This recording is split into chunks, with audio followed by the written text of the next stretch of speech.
It is now 4:30 PM. The Bel Air Board of Town Commissioners Budget Work Session meeting is now in order, and I'm going to call the roll. Commissioner Foss, Present. Commissioner Chismar, Here. Commissioner Taylor, Here. and Commissioner Hanley. Here.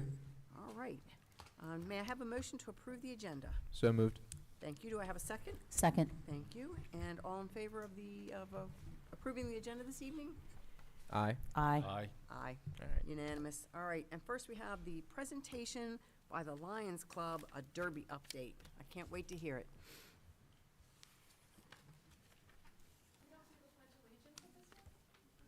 Not at work sessions. Okay, I was all prepared. It works. I practiced. Good afternoon. My name is Dave Gazach and Amy Biondi, and we co-chair the Derby for the Lions. So thank you for giving us time here today. We wanted to give you just a quick update on the Derby, which is coming up on May 17th. Where it is, you should have a handout in front of you there, so you can follow along, and we welcome any questions you have. We're going to keep it short and sweet. The good news is we're on track. All things are go. We've had tremendous cooperation from the town staff, and we will be just gushing compliments to everybody on the town staff here as we go. Every department. We couldn't do this. It makes it so much fun and so easy working with the town staff. So it's really cool. And in addition, the cooperation from the community is amazing. All the businesses that step up and say, how can I help? We want to be a part of this. It's really a lot of fun. This year we have 31 cars racing. Now, if you go back a few years, we started out with 10 in 2023. We started out with 10.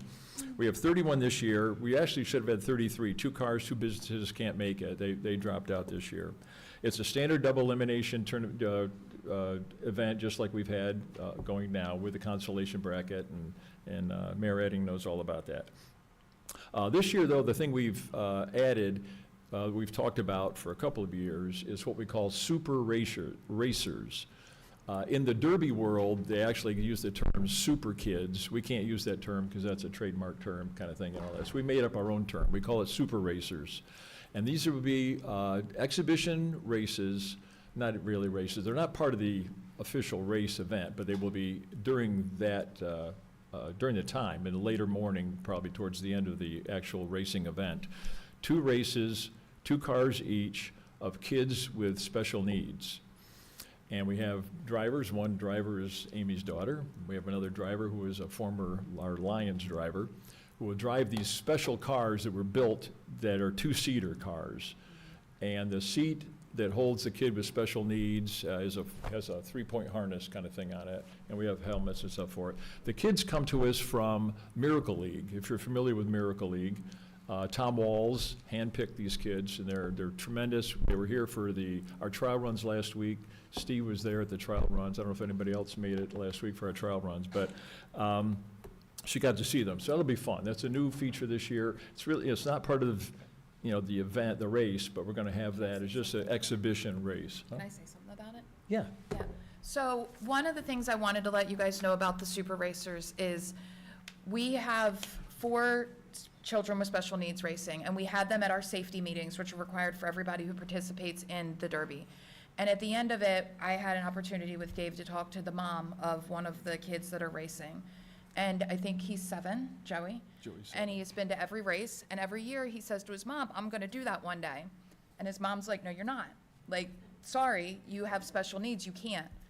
And when they found out we could do it and he could do it, she said that she just cried, because this town and the Lions, we have brought this, something that she didn't think her son could participate in. So we just want to thank you guys and show you the impact we're having on real people in our community by having this event. He's a great kid, but you see him there that day. He's all into it. Anyway, sponsors, again, the sponsors have been tremendous again this year. We have so many businesses stepping up to contribute to this thing. It's really amazing. Our test runs are completed. We follow a lot of safety protocols for this whole thing. We have for years. And one of the main things we do is we conduct our safety test runs over here on Leeway. We finished it last week. It didn't rain. And that went very well. So all those, we're on track, all those safety precautions and the parents signed the waivers, all that kind of stuff, we've got all that done, all that's in place. We call it our Main Street walks. We go door to door on Main Street, knocking on the door of every business, hand them the flyers, hand them the information sheet, make sure they're aware of the Derby, the hours of the Derby. This year, it's been extended. This year, Main Street will close at 7 and reopen again at 2 p.m. That's 7 hours. Main Street will be closed this year. That's the longest we've ever had. Thanks to Chief Moore, we got that permit for that time. So, question? No. So anyway, I'm hearing things. We have a promo video out. If you go to our website or some of the social media, hopefully you've seen the promo video on this. Banners are up on Main Street. Thank you to Steve and his team. We got the banners up on Main Street. If you drive down Main Street, you'll see the Derby banner hanging up there now. We found a main stage. And if you heard the story, we lost the stage we've used in the past. Wasn't available this year. But one of our new car owners this year is called Classic Car Foundation. And they raise money to send kids to school to learn how to work on cars. Instead of going to college, so to speak, to go as to learn to work on cars. And that one of their guys is going to have, you'll see this, it's going to be really cool, when a Jerr-Dan, it's a 1953 Chevy pickup truck converted to a Jerr-Dan tow truck. It's really cool. We have a new PA system this year that we'll be using. We're not going to use the town Main Street PA system. Thanks to Music Land, they're donating us a system to use for the day. We've got Hartford TV online that we've met with them. They're all set up to broadcast it again, to tape it. We're going to have a virtual program book this year, not that because we hand them out and they end up laying on Main Street when they're done. So this year we're going to do a virtual book that spectators can do on their phones if they want to see the players and all that stuff. And the Volunteer Fire Company again is providing the EMS support. So thank you very much to them. Amy. We had an opportunity to meet with the town staff a couple weeks ago. We were able to sync up with Bel Air Police. They understand everything that we need. They're actually going above and beyond and helping us with extra signage to make sure that the parking lot at the tower is empty, so that's where our Derby cars can stage. It's one of our pit areas. So they're going to have all of that blocked off and closed for us and available. The road is supposed to open at 2, but our goal is to be done well before then. Every year we have beat our goal, and we have been open well before we thought we would. We've connected with Steve and his team on the couple things on Main Street we needed a little help with. There's a couple, not potholes, what do we call them? They're valve covers. Thank you, valve cover. They're not BGE, they're Maryland American Water. Oh, okay. So I found that out. So we're pursuing them to try to get them repaired. And again, if they're not repaired, we'll Right. just cover them up with some nice blacktop and I know. it'll be smooth. But you could tell I was a little anxious about that. And Steve said, stop, you're good. We'll take care of you, Amy. You don't need to be anxious about it. So that helped me a lot. But we went over all the things that his team does. His team is there at the Derby, and they also help us. Like if there's things that need to be done, they just pitch in because they find it a fun event. So I love that.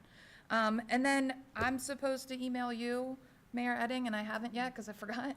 But just checking to see if you wanted to be part of the day, give the opening remarks, ending remarks, if you wanted to do coins like you did last year. So we'd love to have you, but if you are unavailable, totally understand. Yes to all of the above. It's Okay. already blocked out on my calendar and has been since the date was set probably last year. So Yes, it I'll be was. there, and I can't wait. Okay, all right. So that's all from us. Open it up if you guys have any questions. Anything you want us to do? Just have fun. Yeah. It was a great event. I know the first year it was a little slow to get rolling, and now you've got more cars than you really have room for. So everybody's really coming together. It's a great time on Main Street. Looking forward to it. I mean, this is one of the probably, I'd say one of the top 5 events that bring the community together of all ages. I mean, there are other events that bring the, people together, but they're, more adults or whatever, but this brings everybody together. I'm glad you brought in you were able to do something with the special needs kids. I mean, I think that's a great thing, and you guys are just knocking it out. That's all I gotta say. It's a great event, keeps growing every year, and keep going. Love it. I saw an interview for a new business coming on Main Street, taking over where Boyd and Fulford was. And in his interview on Channel 2 News, he said something like, I love the town of Bel Air. They always do stuff for the community, the 4th of July parade, the town derby. And I'm like, yes. I was like, so I think it's good for our community, right? It's good to bring these people in. So thank you for your support. We couldn't do it without your backup, obviously. It'd be like, get off me. You I'm guys do a excited. I'm going to be there, but just Good. from 6 a.m. till like 9:45, because I have obligations at church that morning. But then hopefully I'll be able to turn around and come back for the Yeah, we would love afterwards, to have but- you. It is a lot of fun. So, And Alright. don't worry about those valve covers, because I know Mr. Klein and I have talked, he is on it. I I've know. talked about it, that he's got a plan A and a plan B, so you'll be fine. I'm not worried anymore. Don't worry.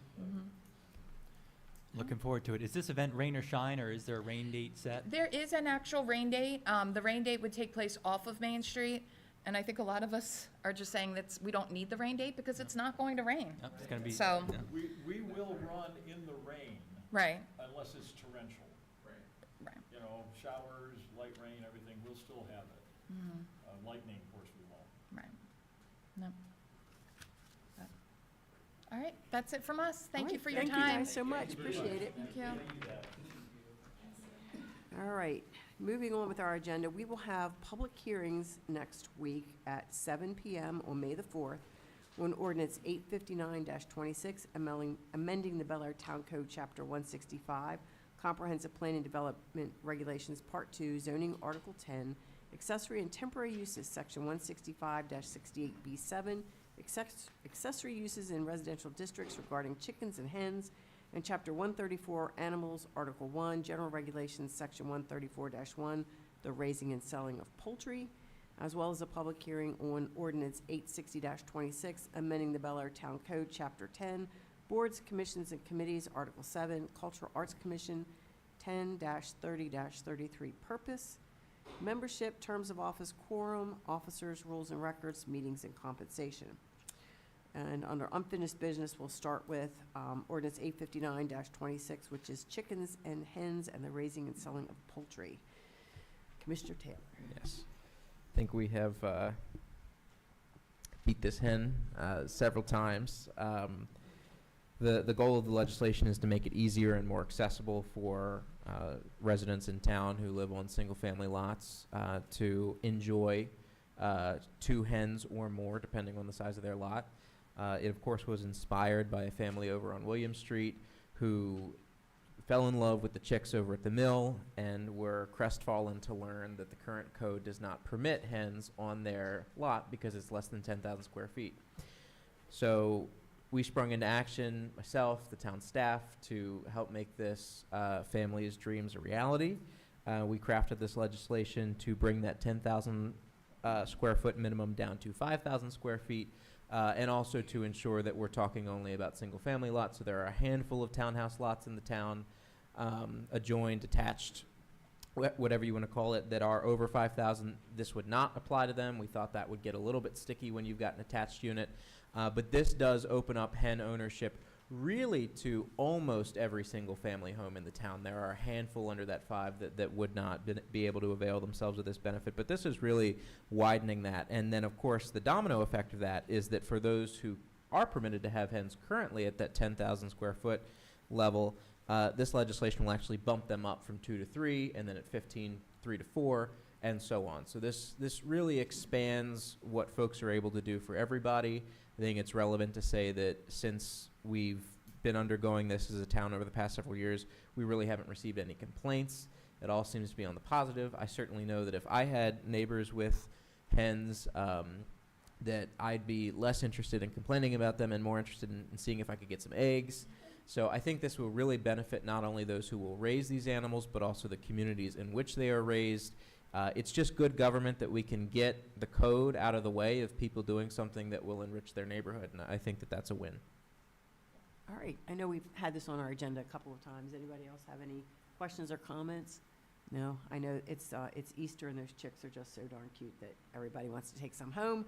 And now they can, almost everybody. All right. Moving on to our next piece of unfinished business, ordinance 860-26, amending the town code regarding the Cultural Arts Commission. Ms. Robertson?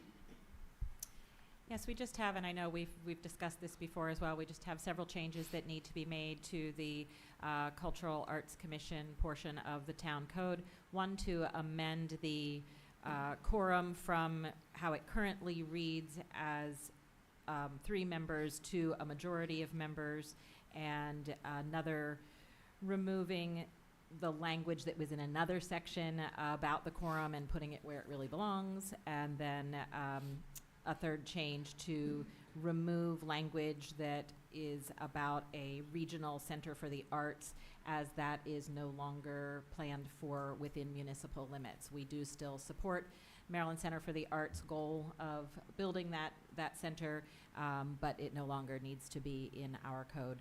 The last thing would be to indicate in the last section, section 1033, that special meetings may be called by written notice only. Currently, it also says they may be called by verbal notice, but that is not our practice. Thank you so much. Any questions for Ms. Robertson?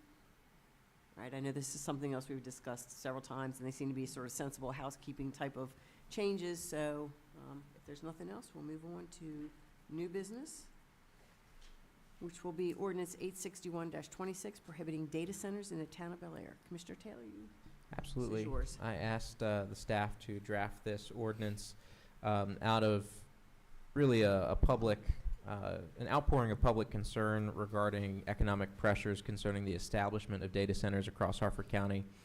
And I asked them to make just sort of a bold, clear black letter declaration that data centers are prohibited in the town of Bel Air, and that's exactly what they delivered. It's Ordinance 861.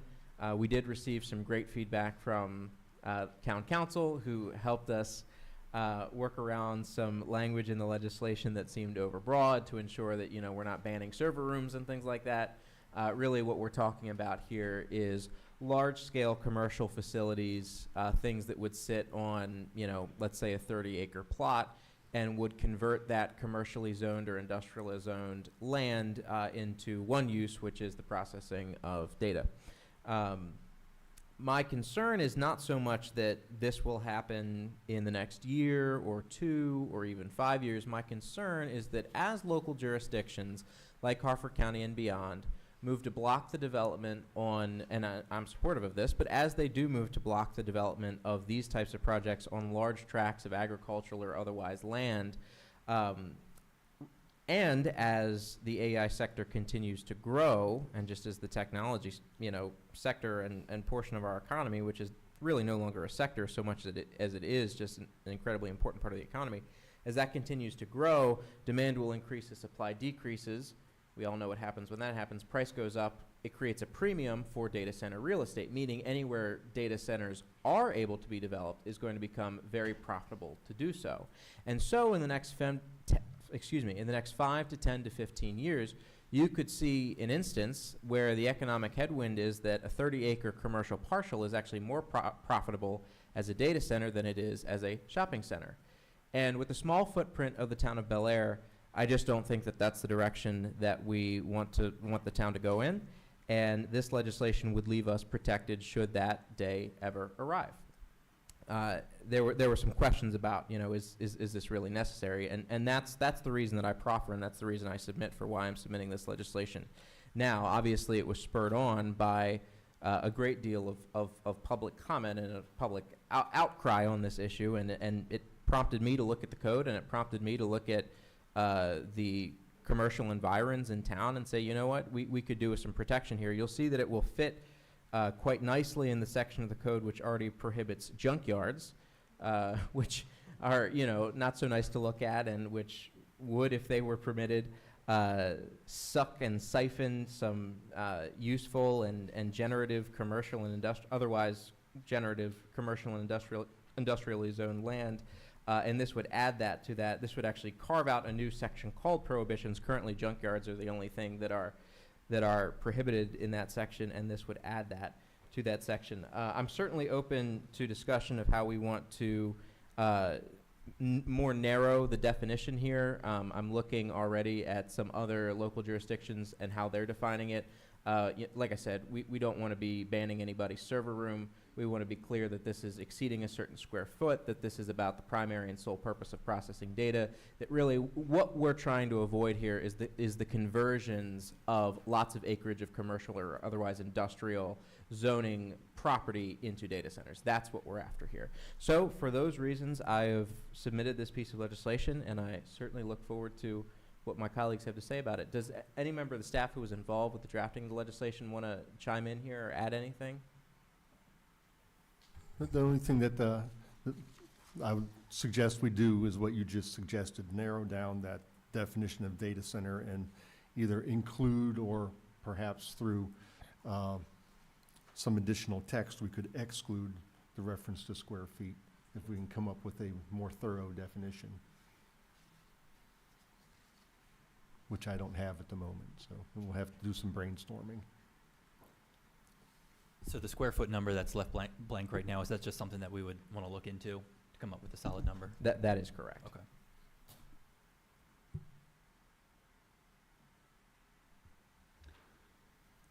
I just have a question as to why we even want to have a prohibition section in the code when we have permitted use tables, and anything that's not in the permitted use table is not permitted, is prohibited. So, I mean, I like clean code and requirements there.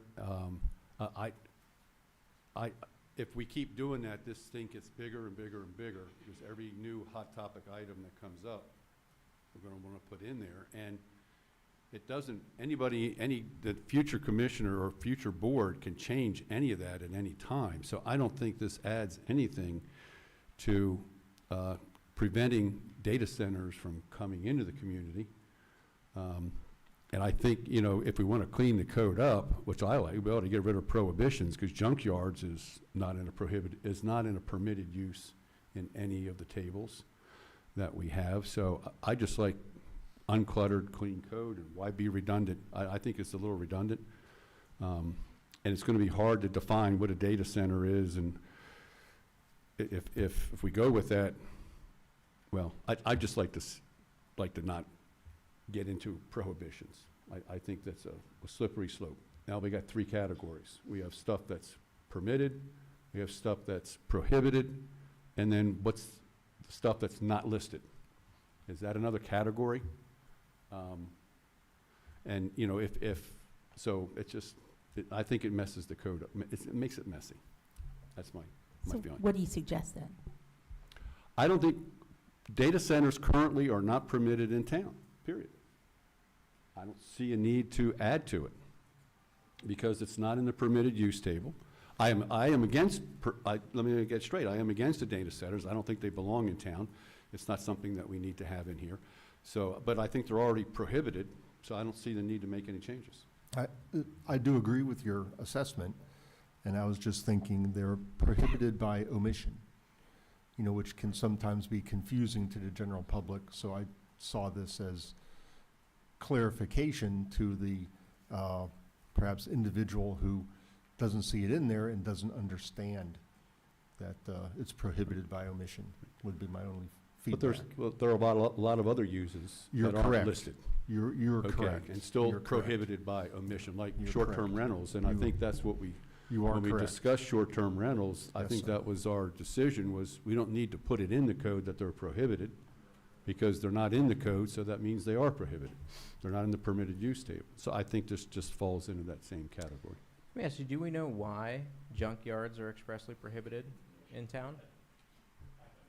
Well, I'm not necessarily asking you, I'm just asking anyone who Rhetorical might question. remember. I'm Or not might sure not. how long that clause has been in there. Yeah. Health and sanitation. Yeah. I mean, I know why they're prohibited, but I'm curious why they're expressly prohibited. My recollection was that someone was using their property as a junkyard, and Mhm. it was kind of questionable because it was also like a a permitted use, like a mechanic store. This is just my recollection from about 20 years ago with Mr. Keenan. Okay. And the commissioners were like, get rid of it. And they're like, no, you Mhm. know, it's a accessory to the existing permitted use. So they had to outlaw it entirely to get rid of it, to clean it up. That was just my recollection. Do we know for certain if something is not explicitly stated as permitted use, there's no chance that you can, That is Be- the law.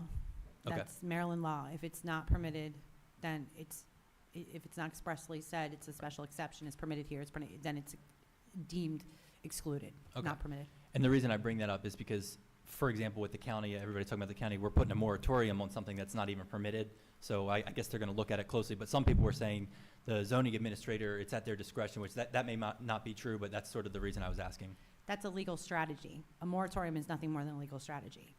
Because otherwise, you'd have to say, you know, is it permitted, is it not, right? Are you gonna pass legislation or you're not? There is legislation that's being worked on right now. So that's the legal strategy. I think as far as this is concerned, you're right, Steve. The closest thing that is in the permitted use is, I think, electronic service is the closest permitted use that you could probably come up with. And I would agree. Electronic service is not, that being said, this, I understand every hot button issue. I get that. I guess my contention is really that there's not going to be a hot button issue quite like data centers that is going to come up over the next 10 years. That's my contention. I could be wrong. I could be proven horribly, terribly wrong. But my contention is that this is going to be the defining economic headwind of the next 10 years. I truly believe that. And I think we're safer off this way because I don't want there to be, in the same way that we outlawed junkyards so that there is absolutely no shadow of a doubt whatsoever, I think this leaves us protected. So, and you're also right that in 10 years, if I don't assume any of us will be here in 10 years. It's possible that we might be. I'm sure plenty of the staff will be, but the five of us, just if we look at history, probably won't be. But no, regardless of who the commissioners are in 10 years, if there is any degree of question about this, they will have this to go back and refer to. And if they want to repeal it, they can repeal it. That's their right. But that there will be something clear and declaratory in the code making it clear that data centers are not permitted and not wanted in the town of Bel Air. And that's, I think, worthwhile. I understand where you're coming from. I really do. But for the same reason that we put junkyards in there, I think this ought to go alongside it. And I also understand your perspective, which is just take junkyards out. Because really, you can't, you have to do one or the other, right? I mean, if you're either going to have the prohibitions or you're not. And so the legislation in its final form should either be prohibiting data centers or repealing the junkyard prohibition. You really, I don't think, can leave it hanging like that. I don't understand why, what Liz, what you were saying is if they weren't considering it a junkyard, they were considering a storage area or whatever. Well, if it's classified as a storage area, then, I know, but I'm saying if I'm it's. just relaying yeah. what I recall about it. I Right. mean, the details of it have lost to time, Yeah. you know. If Kevin was here, he'd probably be able to tell you, but If we classified it as a junkyard, and then what he was using it for was classified as a junkyard in our minds, then it's a junkyard and it's not in the permitted use table, so it should have been gone back then. his argument you was know. an accessory use to a permitted use. So he was saying, he's working on cars, so obviously there's gonna be cars that are inoperable Yeah. on his property. So that was sort of the argument that my recollection was he Okay. was making.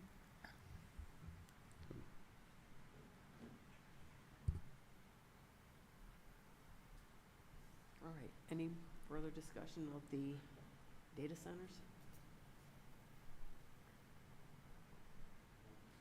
Now, I'm sort of in the same position as Commissioner Hanley. I don't really understand why the county is doing a moratorium on something that's not permitted at all. So they're not going to permit it for 90 days, but it's really not permitted forever currently.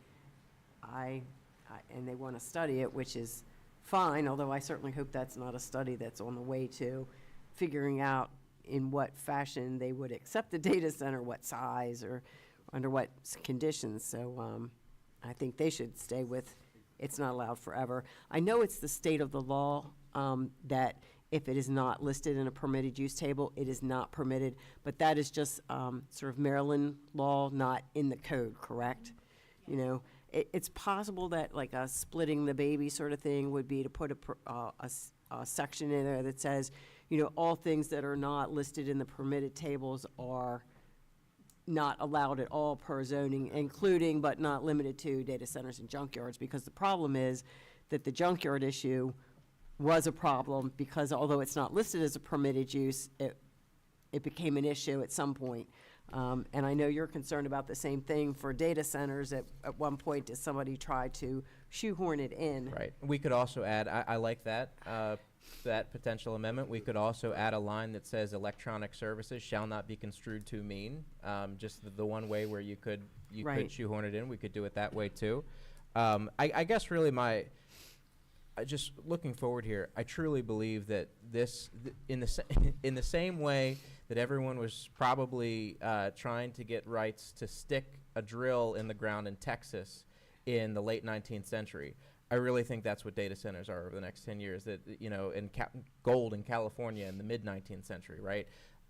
There is the data rush. I mean, I think that that's what we're staring down the barrel of, and so I don't want to leave the door open to it.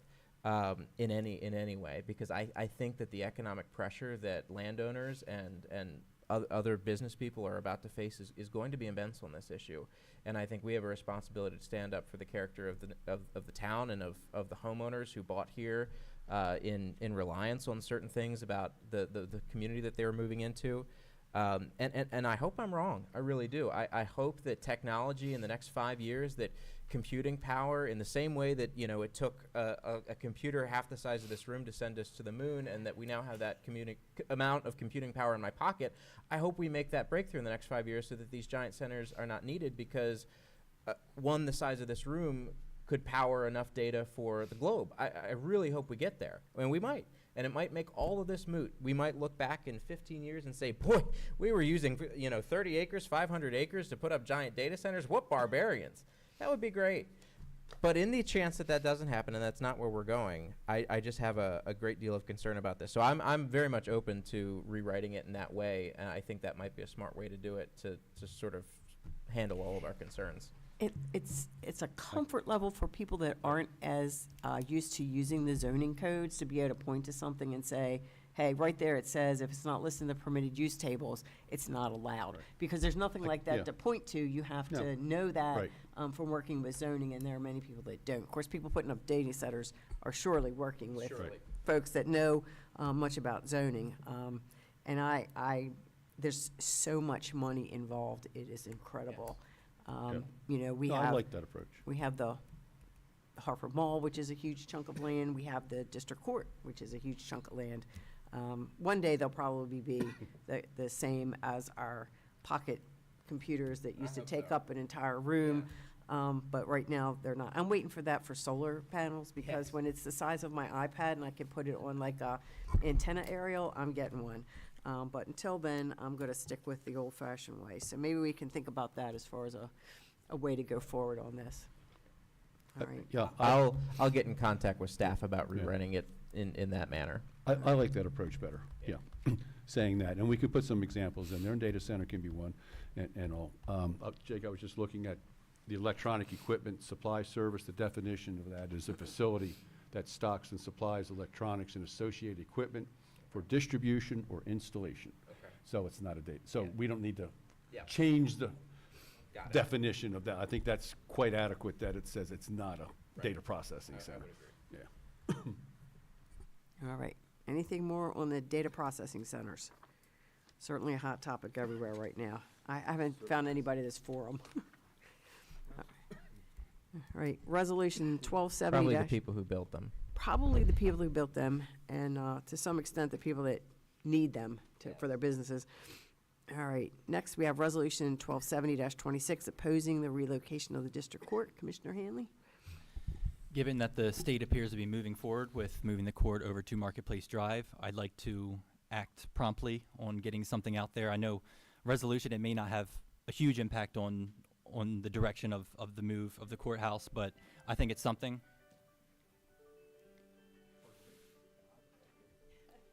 And hopefully it could catalyze, you know, the county to get involved or other entities.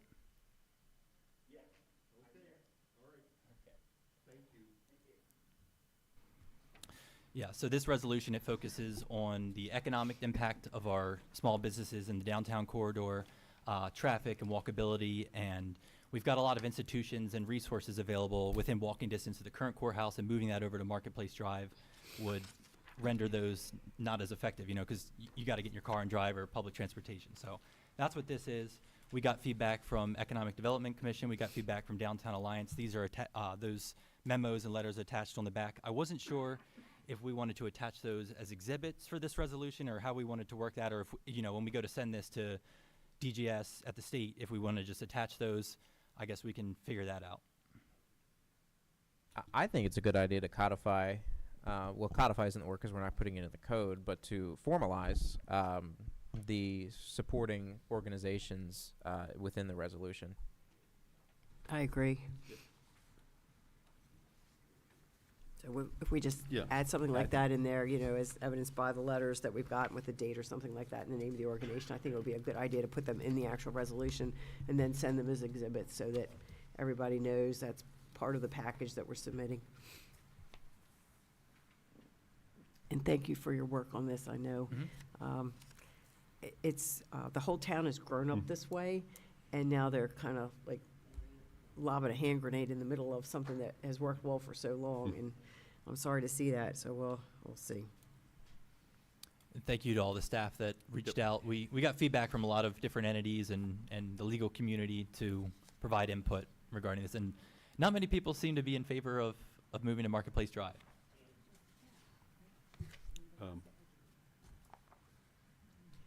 Well, I'll talk to you afterwards, Gavin. Yeah, I'm not gonna bring that up. All right, so moving on from the resolution opposing the relocation, we're going to move on to the contract for the sculpture at Atwood and Marketplace Drive. Ms. Robertson. Thank you, Madam Chair. You have a photo coming around of this proposed sculpture, but I'll just go over some background with you as well.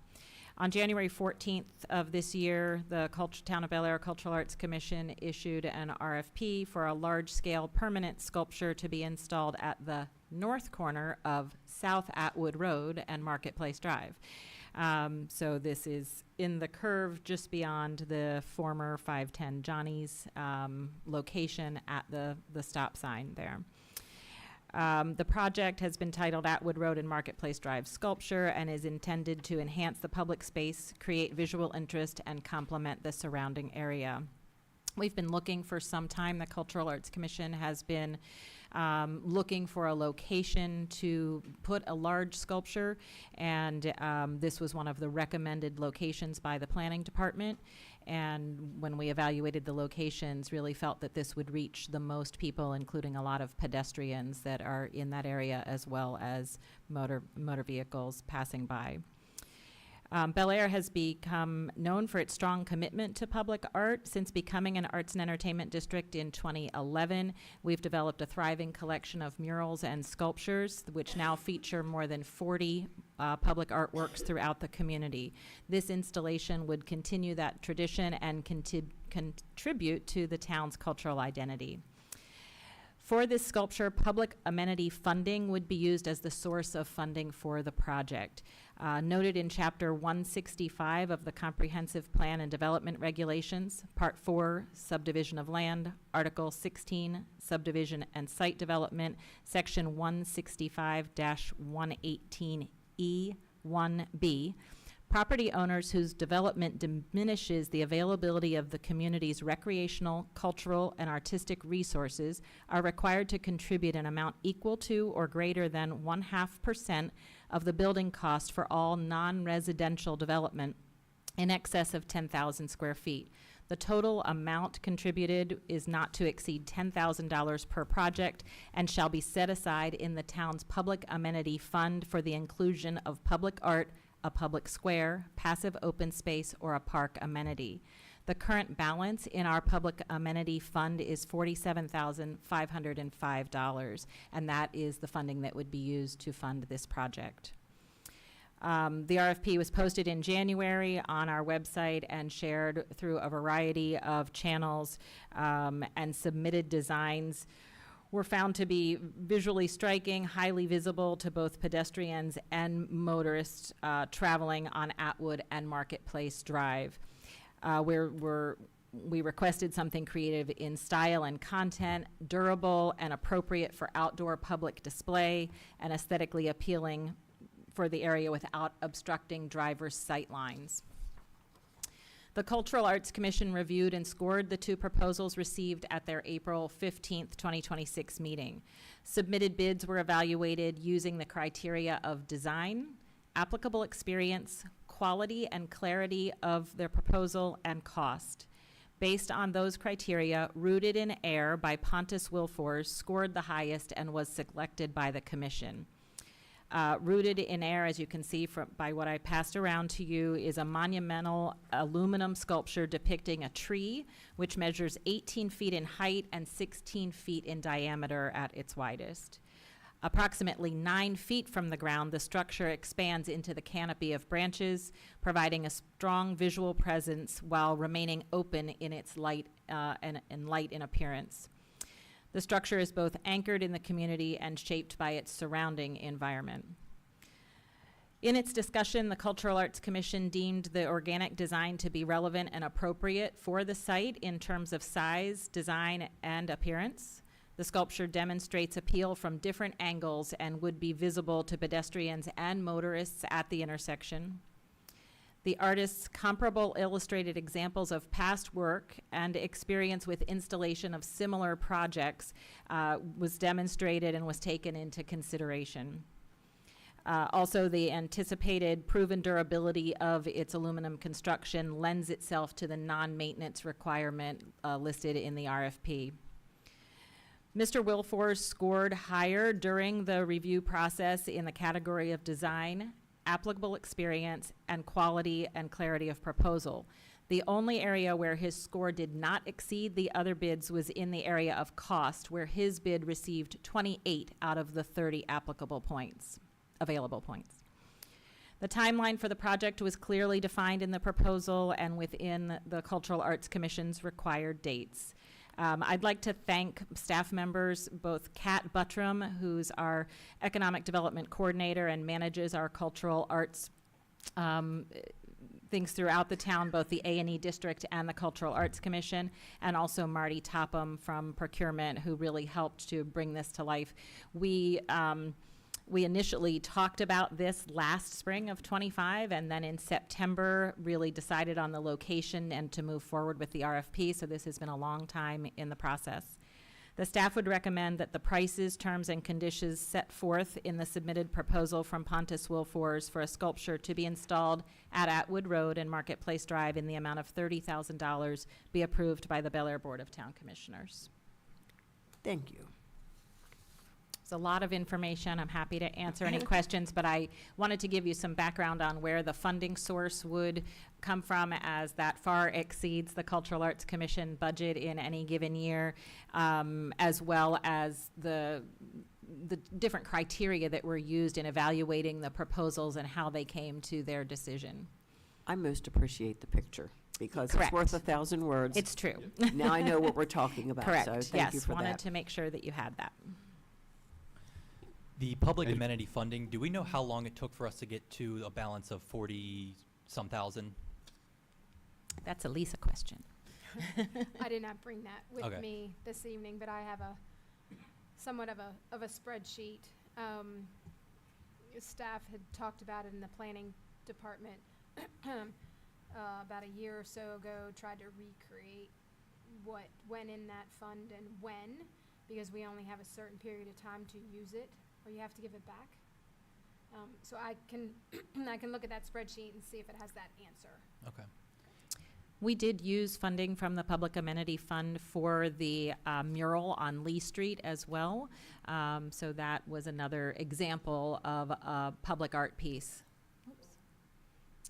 Another example of a public art piece that we used that public amenity fund for, I believe that mural may have been in 2016 or so, I'm guessing. It's been there probably about that long, so.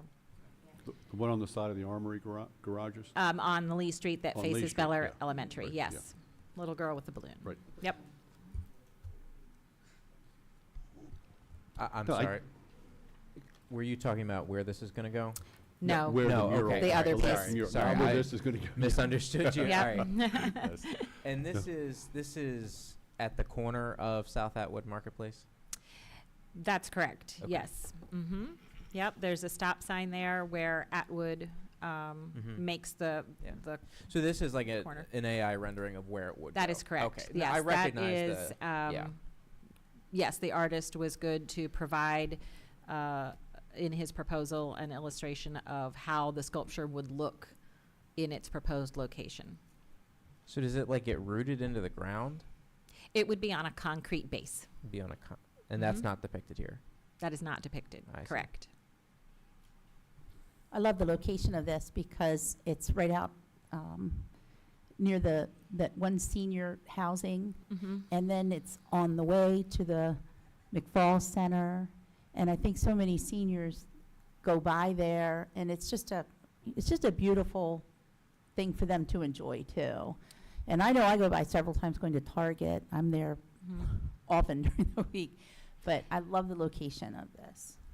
It is nice. A lot of our public art is concentrated in the downtown corridor, so this gives us another piece that's outside of the historic downtown, but within town limits, obviously, for the public to enjoy, and like we said, a well-traveled pedestrian area as well, and also, of course, near the new park, which you just designated a month or two ago. Did Mr. Wilforce say if there will be lights, shining on it at nighttime? We did not request lighting for this project as part of the RFP, so his responsibility would be to put the concrete base in as well as install the sculpture. So that would be the responsibility of the artist, but we did not request lighting. What does it mean? Can we get some like, I'd really be curious to see this proposal. Sure, well, happy to share that with you. There were lots of examples. He does a lot of organic work, a lot of work in trees. We had just requested that it be something that was well suited to the area. So I think that it's I see. an environmental. It's an Yeah. organic design. But it's made out of aluminum. Correct. Right, okay. I appreciate that. I would definitely like to read the proposal. I'd like to understand sort of what the art is trying to convey. For me, I'm thinking if I would just plant a tree and not spend $30,000 on a metal tree personally, but I may be missing something here. Like, I just would be very curious to read Sure. what we're going for here. We're looking to add public art, so planting a tree is not a substitute Certainly, for that. certainly. I Um, just am trying to understand what the art is meaning to convey. That's Correct. what I'm trying to understand. Okay. So, Angela, you answered some of my questions about the sizes. About Sure. 9 foot tall to the base, to the To the blocks, canopy. To the tree, the Mhm. canopy, the bottom of the canopy, and then Mhm. 18 feet total. The canopy, the branches look kind of fragile. Okay. They're thin, let's put it that way. Whether they're fragile or not, I don't know. They're aluminum type of thing, and I was just wondering about vandalism. I mean, Well, if we're it's gonna light only, 'em up, we'll put some electric into the tree, so if anybody that'll work. jumps on them, they'll get cued. I mean, this old geezer, I can still touch the rim. Jump up and touch the basketball rim. I barely, okay? But that's 10 feet. And and like I said, I'm on the downside, way down, so it's not like it wouldn't be unreachable to go up and grab branches. Okay? Well, if it's more than 10 feet off the ground, it ain't me. There are certainly a lot of the same could be said for many pieces of public Right. art, whether it's a mural that, you know, we worry about damage to, or, you know, a Right. building, all kinds of things you could say the same about. And yet, I think the town is very safe. Chief's staff works to keep us very safe. And we don't see problems like that often, knock on wood. Right. I'm just thinking of my old days, mischief days as a youth. There's the low-hanging tree, let's see if we can touch it. Not that they're trying to break it, it's just, let's see if we can touch the tree limbs, okay? Type of stuff, and, oh, you hit it too hard. Like I said, I don't know how fragile it is, or Well, it's whatever, aluminum, but, so I don't see it I being couldn't, fragile, but. I assume he works with a lot of aluminum, and I assume he works with Correct. a lot of these designs. Does he have anything to say about the conductivity of aluminum, and, like, if the storm rolls through, you get a lightning strike, because aluminum is more conductive than copper. So I'm just curious if he runs into that problem a lot, if he has anything to say about that issue.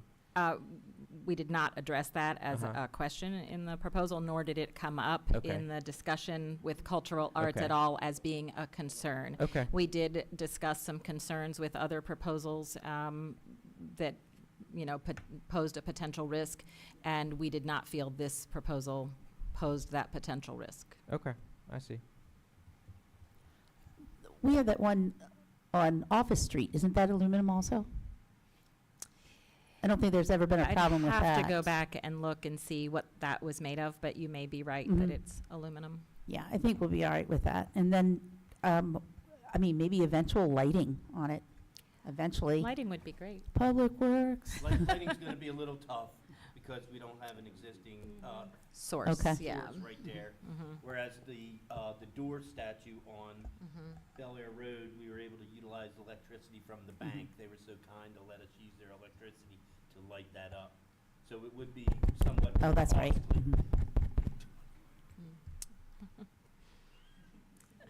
Steve, he didn't mean stop talking. He meant talking to your microphone. Oh, I thought you meant stop. No, no. I was I fine was with like, that. what's Yeah. going on? Yeah. It might not get recorded if your mic's off. And Angela, I forgot to ask this. Are we going with the Rooted in Air, or is this like one of the ones where we can, remember when we bought Queen Anne's lace and then we added that, like we could add a We quote did. This after that? is the, we've had discussions about this in cultural arts, that when a proposal comes in from an artist, that we do typically keep the name of the sculpture that the artist has provided as his work. But certainly for, like the instance you've provided at Queen Anne's Lace, when we did the signage, we did add something underneath. Yeah, we did where life renews, Correct. which was a beautiful thing for the parking garage and the Yeah. whole adding art into that. So with that whole Rooted in Air, maybe there's something that we could I think, add into that. art for art's sake. We did not, to Commissioner's Taylor point, Absolutely. we were not defining exactly what we wanted from the artist in the RFP, because we wanted to see the creativity of the proposals that would come in, and it is designed to enhance the life of our residents through public art. Public art is known to reduce stress and anxiety just from being able to see it. We certainly then offer also our public art tour to our residents. So it just has become an important part of our landscape, what makes our town unique and sets us apart from other places. So again, we did not define specifically, we want this sculpture to be X, Y, Z. We left that open for interpretation to a professional who would see that space and be able to visualize what they might see as being appropriate in the space. And I remember some of the discussion on even the title of it, Rooted in Air, like Bel Air. That was Yes. kind of, we kind of liked that too. So there's always, like, when we go to do, I'm sure we'll do a plaque for it. But there's always a line that we could add, a quote that we could add after that, that would tie things in. And the cultural, or especially, there's some of the members that are so creative in their thoughts, and they'll come up with something that is amazing. But I think it just looks beautiful. And I just like, even in the AI rendering, when you see the shadows Mhm. on the, I mean, I think it's gonna be incredible. Any additional questions might be able to answer? All right, I think we are done with that. And we'll move on to the fiscal year 2025 audit acceptance. Lisa Moody. Thank you. This is for acceptance on Monday. Almost all good news. No internal control deficiencies, no issues with internal controls, which I'm very happy to report, and very thankful to the department heads sitting here with me. Finance is very particular. We're very picky. We're very detailed about our records, and that's what keeps us clean, with a clean opinion and no internal control issues or deficiencies. So the auditors look at internal controls anywhere from payroll to accounts payable to accounts receivable. They pick samples, and if they find any issues with any of the samples that they select, then they pick a lot more. And we've never had that happen. So thank you all here for all of your hard work with regard to accounts payable, because it does make a difference. So that's a really good note. The second is in the general fund. We are ending the year with an additional 1.3 million, which, don't fall out of your chairs, but it is way more than we anticipated. But really the sole reason for this is because of the amount of interest earned on ARPA. There was first I don't want to say thought, but the perception that we could not recognize, that's accounting terminology, recognize the revenue that was earned on the ARPA money until we had particular projects for it. However, we are allowed to use the ARPA interest for whatever we want. So with that, in fiscal year 25, we recognize the interest earned from FY 23, 24, and 25. So the amount earned that was over the budget for interest was about a little close to $900,000. So that was the bulk of the revenue being bringing in more than we budgeted on the revenue side. On the expense side, we spent less by about $382,000, mainly in the Public Works Department and in general government, and I'll give you all a little bit more specifics at the town board meeting. The good news with, again, that additional revenue is it means more goes in the capital reserve. And that is never a bad thing, especially with what you all just approved last Monday with the refuse trucks and that whole, or the condo trucks.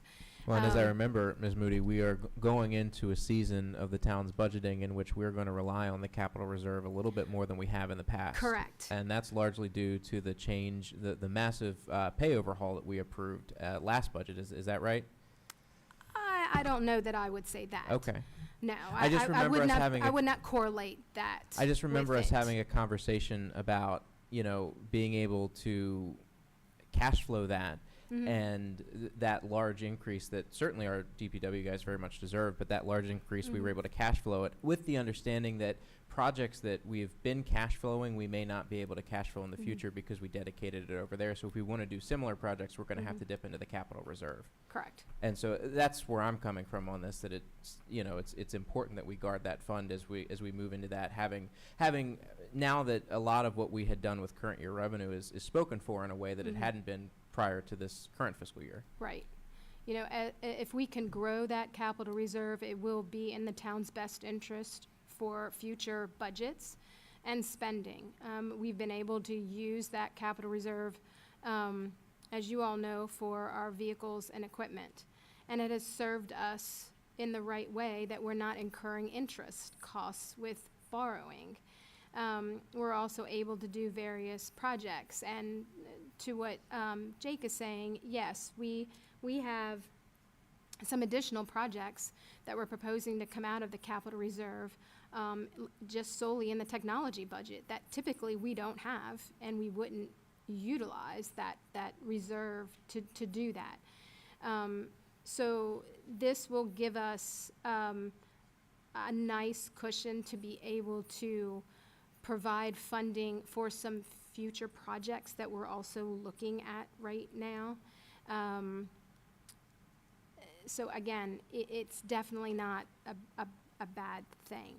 And again, from policy, we put in, there's a range, but we put in $20,000 just from the budget.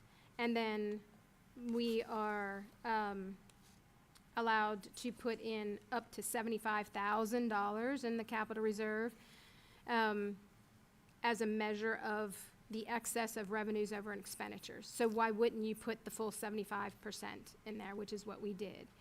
That additional money also allowed us to compensate for the little bit of leave payout reserve that we utilized in fiscal year '25, but at least it allowed us to bring it back up to the $300,000 level, because we will be using that money in fiscal year '26 and in fiscal year '27 as well.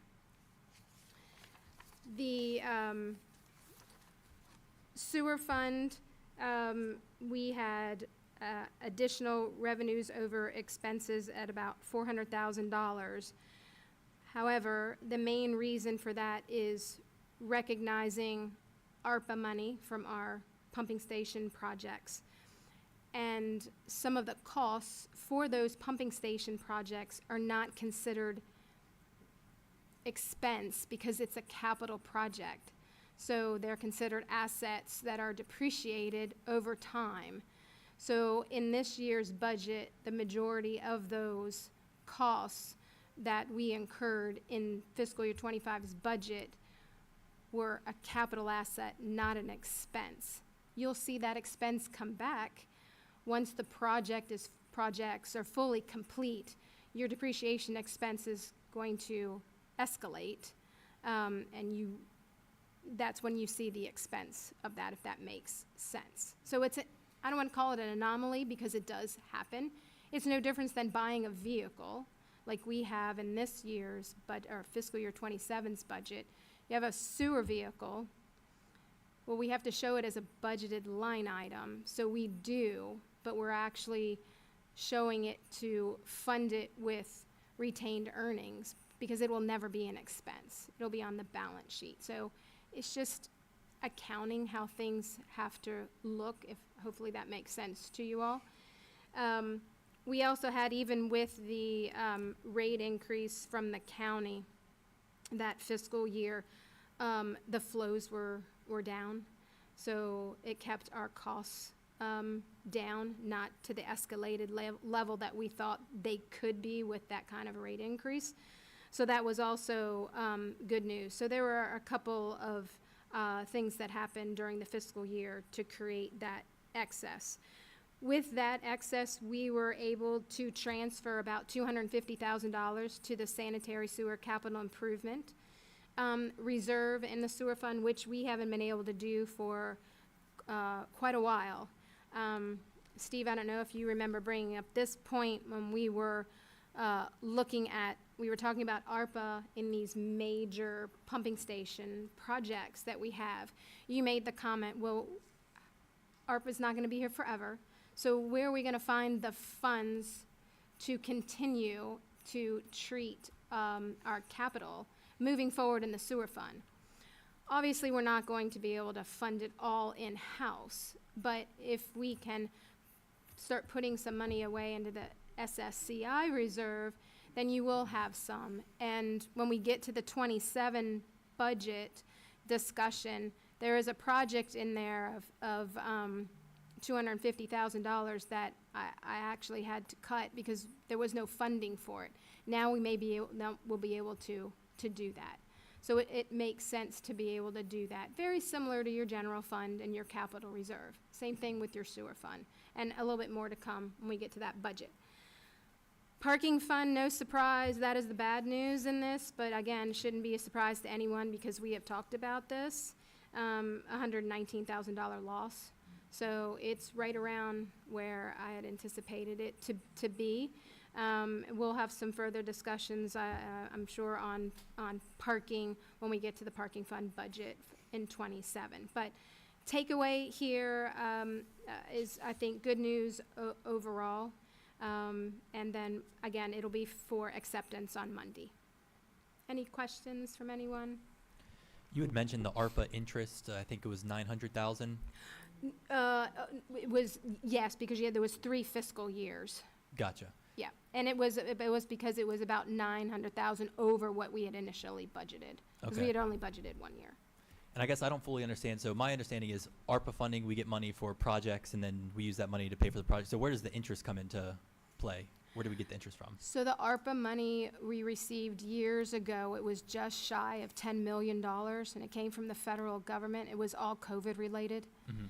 So the majority of the jurisdictions in the country receive something from the feds to be able to do,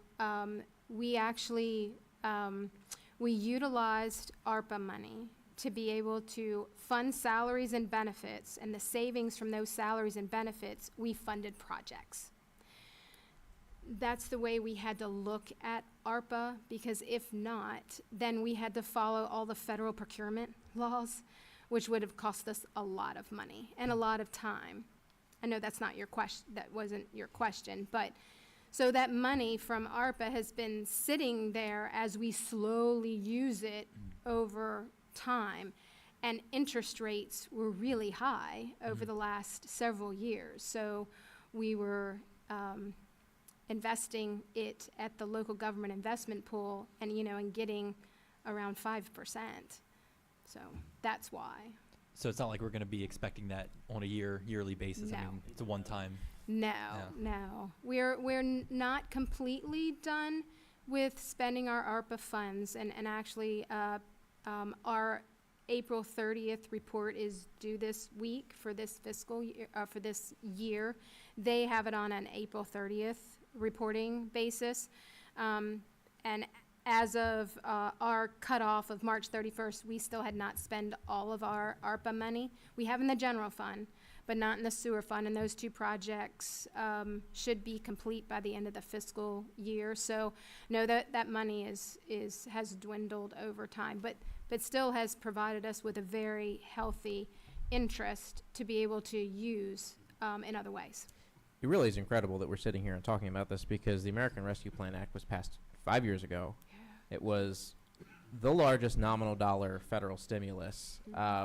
It was President Biden's cornerstone policy when he was first elected into office and came into office in early 2021.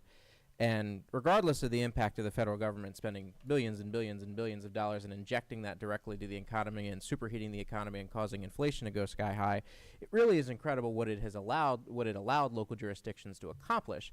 And I really just want to use this time not to either praise or thank the federal government, but to thank what we do here on the local level and acknowledge the shrewd management that the town of Bel Air went under Lisa Moody's leadership, because there were many agencies, not just in the state of Maryland, but agencies down the street, who used this money to fund new recurring projects. And now they're upset that they can't get their multi-million-dollar raises every year, cough, cough, school system, because they used ARPA money to fund new projects. And the money, which was a one-time expenses, is gone. We have to go to the county taxpayer to get this money. And I just really, I just want to make this so clear that the town of Bel Air is run so incredibly well. I mean, it is like a Navy ship. The degree to which you ensure our budget is zipped up tighter than an oil barrel. And I really appreciate that, because we could be in some serious trouble if we had gotten spend happy, as many folks did, if we were not the fiduciaries that you are with taxpayer dollars, and really that should be that should be commended and recognized, because we are in a fantastic place. We have our hands on a bunch of new assets that we use the money to pay for, as opposed to sending it out the door on new programs. These are real, iron and stone projects that we can look at and say the town owns these things, the town has done these things to improve the lives of our citizens, and we can be proud of these things. And that was the right way to use it. And now looking back here we are 5 years later, looking back on how it was used, we can say we did it the right way, and we can also look at what happens when you do it the wrong way. And we're not coming down off that hangover. We're waking up really well. So my commendation to you and your shop, Lisa, because the things that we've been able to accomplish with these funds have not only been good for the town, but they've been responsible. And so I just really need to give you a big pat on the back for that. Madam Chair, just if I could add on to Commissioner Taylor's comments. Absolutely. Several years ago at MML, I sat around a table with folks from other jurisdictions in the state of Maryland and had a very similar conversation about what they had used their ARPA money or were planning to use ARPA funding for. And that's exactly what Commissioner Taylor described, was what a lot of other municipalities had done. And I sat there and recalled conversations that we had had as staff about how to use that money in the right way so that we would not end up in that particular spot where we had used it on programs that we wouldn't be able to continue to fund. So I couldn't agree more with what Commissioner Taylor said, and certainly give Lisa a lot of credit for it. That was a very difficult amount of money coming in for us to figure out what is the best use of this money, and I do agree that I feel like we did that as well, and just being witness to other municipalities who were had that same influx but chose to spend it a different way, and didn't end up in the position that we were in. So we are very fortunate. We spent it on a lot of, you never use one-time money on a continuing cost. It's like a goal, it's like an iron rule, never do that. It should be obvious. It was obvious here, and what we spent a lot of it on was the not visible and not so, sexy items of sewer pumping stations.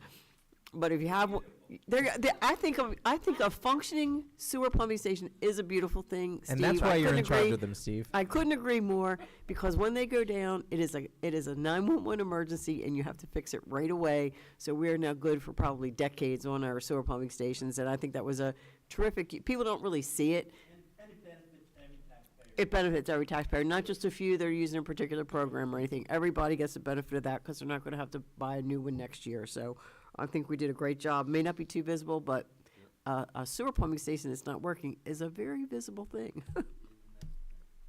All right. Anything more on the audit acceptance? I knew it would be a clean report. Just being new to the board and all, the audit, this is something that we're required to do each year? And is it like internal, or what, just for folks watching and more for myself? Sure, Anything? Yeah, it is required. It is an independent auditor's report. So we have auditors, I believe FY '26 will be their last contract year under our contract. But yes, it is an absolute requirement of local jurisdictions to have an audit. So when they come in, I basically just hand them a stack of papers that you've never seen before, and just say, have at it, just get in and get out. And then, whatever questions they have. It's always been a good partnership with our auditors. Some auditors, there's an adverse relationship, not with ours. They're definitely a partner of ours to answer questions throughout the year, help us with whatever we need. But as soon as the report is not completed yet, it's going through their review right now. But as soon as I have a PDF copy out, I'll shoot it, of course, your way, and then we'll put it on the website where all the other ones are. All right, moving on from the audit acceptance, the tree removal service contract. Mr. Stephen Klein. Oh, thank you, ma'am. This is just a renewal of a tree removal and trimming services contract. It's a piggyback on Harford County, contract number 23-054. It had expired, and we are just renewing it with the firm of Harford Tree Experts in Landscaping out of Fallston, Maryland. We've been very happy with the services that they have been providing us over time, and it's a contract not to exceed $75,000. We put it a little higher, just in case we ever have an emergency situation or something like that. We don't have to get into emergency procurement or everything. Most of the time, and like this year, I think our projected budget is 50, and we try to stay within that 50,000. We just add the little extra there in case we ever run into an emergency situation. So I'm going to ask for your approval for that contract, and we'll continue moving on with their services. Great, thank you very much. Yes, Any ma'am. questions for Steve about the contract? Give Mr. Jolly my regards. I will. The tree He's people. a had- heck of a guy, I tell you, Mark is. Yep. So Tree Steve, people have had a busy year this year. You're saying that 75 plus a 50K? No, sir. It's It's just, it's contingency. not to exceed 75 Okay. total for 1 year, you know. The budget that you have before you is $50,000. That's what we anticipate the normal tree work to be. But if for some reason we were at this point in time of the Gotcha. year and we have a really bad tornado or something that goes through, we have that extra money right there to help with your approval. Okay. Yep, so it's 75 total. Got it. All right, anything more on the T contact? All right, Commissioner Liaison reports. The tree committee did not meet in April because the meeting was the Arbor Day, the opening day of the farmer's market. They will meet again on Wednesday, May the 13th at 4:30 over on the Churchville Road side where the planning office is, if anybody cares to join us. And due to the nature of my assignments as well, I have nothing new to report other than, on behalf of the Appearance and Beautification Committee, make sure that you attend Garden Mart on Friday, May 8th, from 8:30 a.m. to 1:30 p.m. at the Bel Air Armory. It is the biggest plant-based bash in Bel Air annually and perennially. So there's a little bit of plant humor for the. See, this guy liked it. But in all seriousness, a lot of work goes into this event. We have an incredibly hardworking team over there at ABC. They do a lot of, as a matter of fact, I just got a text from Elaine, the chair, today, telling me that I had not responded to, she has handouts and I was supposed to edit them. I did not realize I was supposed to edit them. I felt really bad about that because she's waiting to get them off to Alpha Graphics, so those went off today. The point is they take what they do very seriously. They're really into community outreach, not only through this event, but she goes and talks to different garden clubs, and she's going to talk to somebody at an event at Maryland Golf and Country next week where she'll be using these handouts. She goes to the high schools sometimes to talk to their clubs and try to get them into Garden Mart. She really is just she's the face and the legs and the muscle that is behind ABC. Her and her merry band of sisters there who just do a wonderful job.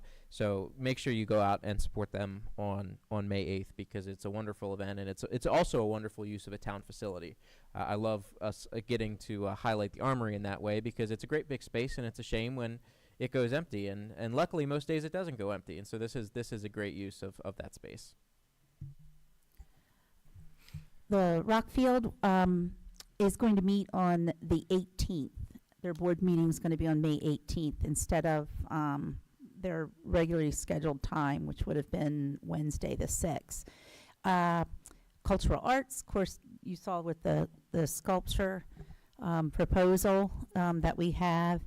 And cultural arts met, and we're also that's the America 250 art exhibit, May 13th. It's on your calendar now, and that's a special time, 4 p.m. for the commissioners to come.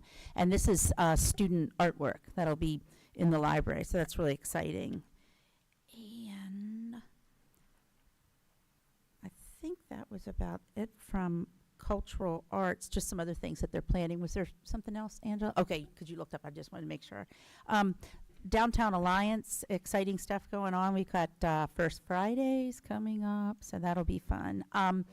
Yes, also there's the certified barbecue judging class that they have. They are accepting Hometown Hero banners right now too, and those are really awesome. They go up from Memorial Day through Veterans Day, I believe. And I know that I had my grandfather was up there at one point. He's a World War II hero. So I know I have somebody in my family that I'm going to put one in for. So I'm excited about that. My dad and I are going to do that together. They also, just that another thing, of course, the Post 39 has selected as the Freedom 250 Mobile Museum, as you know that you've gotten the emails and all for. And living on Crocker Street, and I know Mayor Edding went by there the other day, but today they are having their paving done. So it's going to be really exciting to have all of that, ready to go for that. And I think that was just about it. I mean, they had some nice openings in the last couple weeks on businesses, but also it was nice to have Michael Baird join us for the Downtown Alliance meeting and to be able to introduce himself. I didn't have anything for the planning commission. I mean, Wakara, is the planning commission have any items coming up in May? Not meeting in May, but there's some potential projects coming up for the June planning commission hearing. Okay, so nothing in May, possible June, and then Possible. Board of Appeals has nothing coming up either, so. Board of Appeals has Oh. Wellwood coming in for June 16th. In June, okay. Again, nothing in May. Neither one of those in May, Nothing in May. both in June, okay? Now, and so we're not sure about June yet, but am I correct in that? I apologize for planning. There's a project for Dunkin' Donuts and Jimmy John's that is in preparation of submitting a month prior to the June planning commission hearing. The only reason I ask is because regardless of what final form Ordinance 861 takes, that will have to go to the Planning Commission at some point, and I think the latest it could do that is June. Because I think if it went any later, it would expire after introduction in May. So I'm not saying that we need to call in the Planning Commission just to look at that for May, but it definitely would need to be on a June agenda, if I'm not mistaken. That can be added to the June agenda. You know what I'm saying? Yeah. Yeah. But you're saying that would be too late. No, I said if we waited any longer than that, it Oh, would be if too we, late. right, no. So, yeah, we're gonna have a June meeting. We It will looks have a like June for planning, meeting. So we'll be good Okay. with that. Yeah. And presuming that, and I assume we'll talk about this in the calendar, but presuming that we have 2 meetings of this board in June, we can then easily Right. take that up at the second meeting in June Yep. and pass it then. So, yeah, that's fine. I just wanted to make sure that we didn't go 2 months in a row because then we couldn't, they do have to look at that. Committee for Seniors and Citizens in Need met last week. They were appreciative of our letter on behalf of the commissioners that I delivered to the county council and county executive advocating for adequate funding for the Office on Aging. And then Vicki Bands from Upper Chesapeake, she talked about a street medicine mobile clinic, which is currently gifted to Upper Chesapeake from a private donor that goes to the Route 40 corridor and provides medical treatment and all that kind of stuff, and sort of like an RV, like a bus, that type of thing. And she wants to bring that to Bel Air. The issue is, right now, it's the focus is the Route 40 corridor. She would have to go through a different grant or something to be able to bring it to Bel Air. But the idea is meeting people where they're at, as opposed to having to get people transportation to go over to the Upper Chesapeake emergency room. So, and it also alleviates a lot of the wait times in the emergency room. So I thought that was pretty cool. And it's doctors that work at Upper Chesapeake that are on the mobile medicine clinic. So the Historic Preservation met last week as well. Michelle Sowers on Gordon Street, she received a 10% tax credit for her roof. She was very happy about that. And then we began brainstorming ideas for America 250. We're thinking of doing a scavenger hunt, a historic landmark scavenger hunt throughout the town of Bel Air, where you'll have pictures and you have to identify where in town those pictures are located. And then we wanted to do some sort of gift or award for them, so we're sort of working on that right now. And that's all I got. That sounds like fun. I'm really glad to hear about Michelle. I was talking to her about her roof a couple months ago because she drives the bus for the Liriodendron, and we drove past her house and she was telling me about that, and I told her about the new tax credit, and she said she'd look at that. So I'm glad to hear that worked out for her. Gavin and I also heard about the roof Ah, on a yes, similar there you go. ride on the bus. I so think she likes to talk about the roof. but she's thrilled. I would too. She's thrilled so. about all the plans she's got for Yes. the house, so I'm happy for her. That's really great idea that she's redoing that. I think we all did. That might have been all 5 of us, yeah. It's good to get feedback. It is great to get feedback, yeah.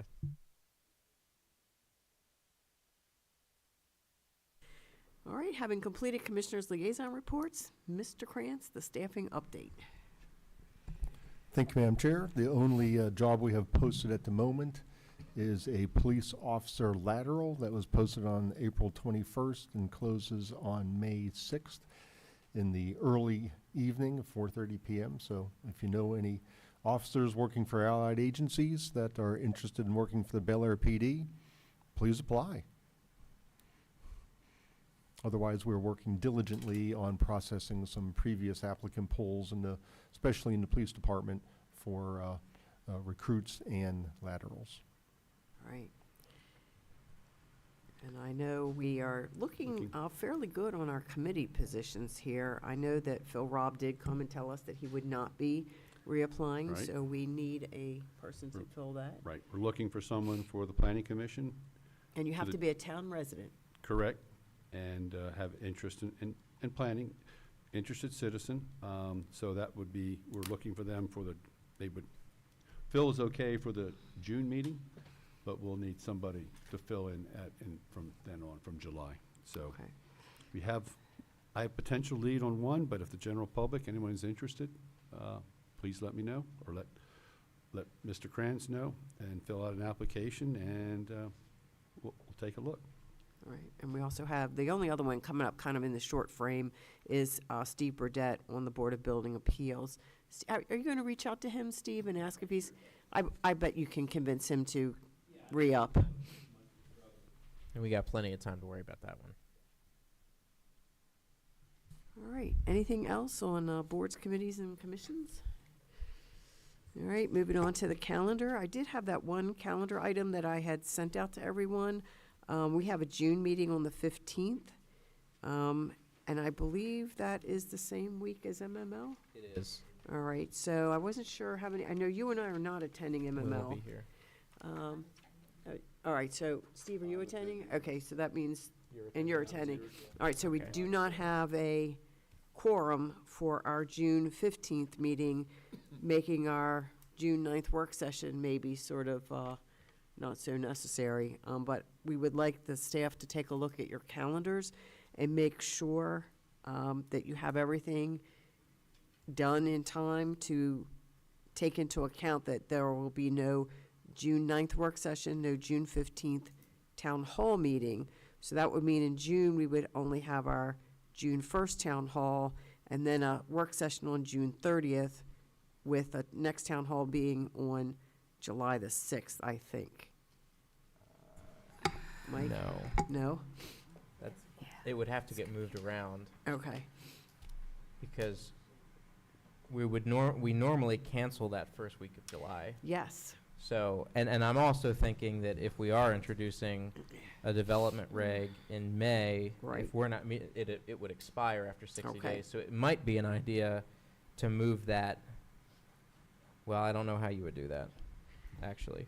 Why can't we move the 15th town hall meeting to the 22nd? Oh, we could do that. Yeah, we could do that, absolutely. And then do the work session. Ms. Moody, do you have a? Well, there's a Board of Appeals meeting at 6 on the 16th. Well, yeah.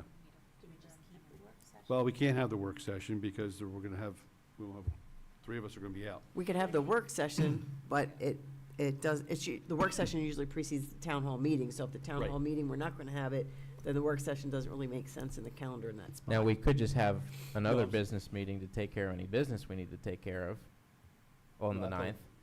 I thought if we were moving the 15th to the 22nd, then we wanna have a work meeting before. Yeah, that. Ms. Moody, Or we can, Sorry to interrupt, guys, but I need a second board meeting in June. yeah. So we are going to introduce the budget amendment, the first board meeting in June. There's no way I can be ready the second board meeting of May Okay. to introduce it, and then approval on the first. And I know there has been years where I've split the month, meaning it's been introduced in June and we've had approval in July. However, I won't be here Right. in July. And I'd rather have my replacement here with me in June to be able to go through that process with the person. So sorry, but I really That's do okay. need a That is why meeting. it's on the, that's why we're discussing it today, because there's a lot of moving parts in June.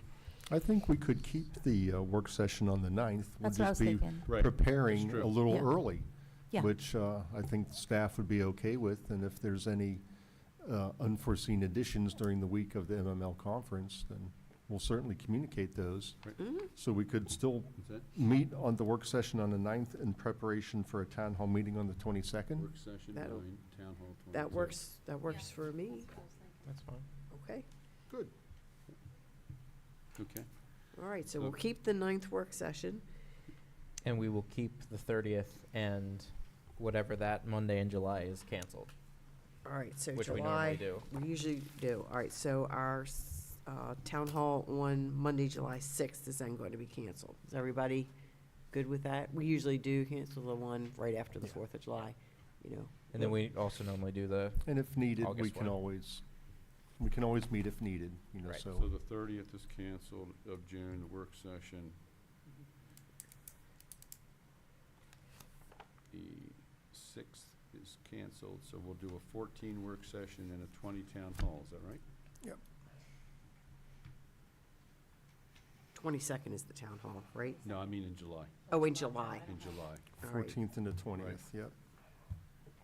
So we're gonna cancel 30, we're gonna cancel, And I'll get the summer schedule out, since we're just talking about it now.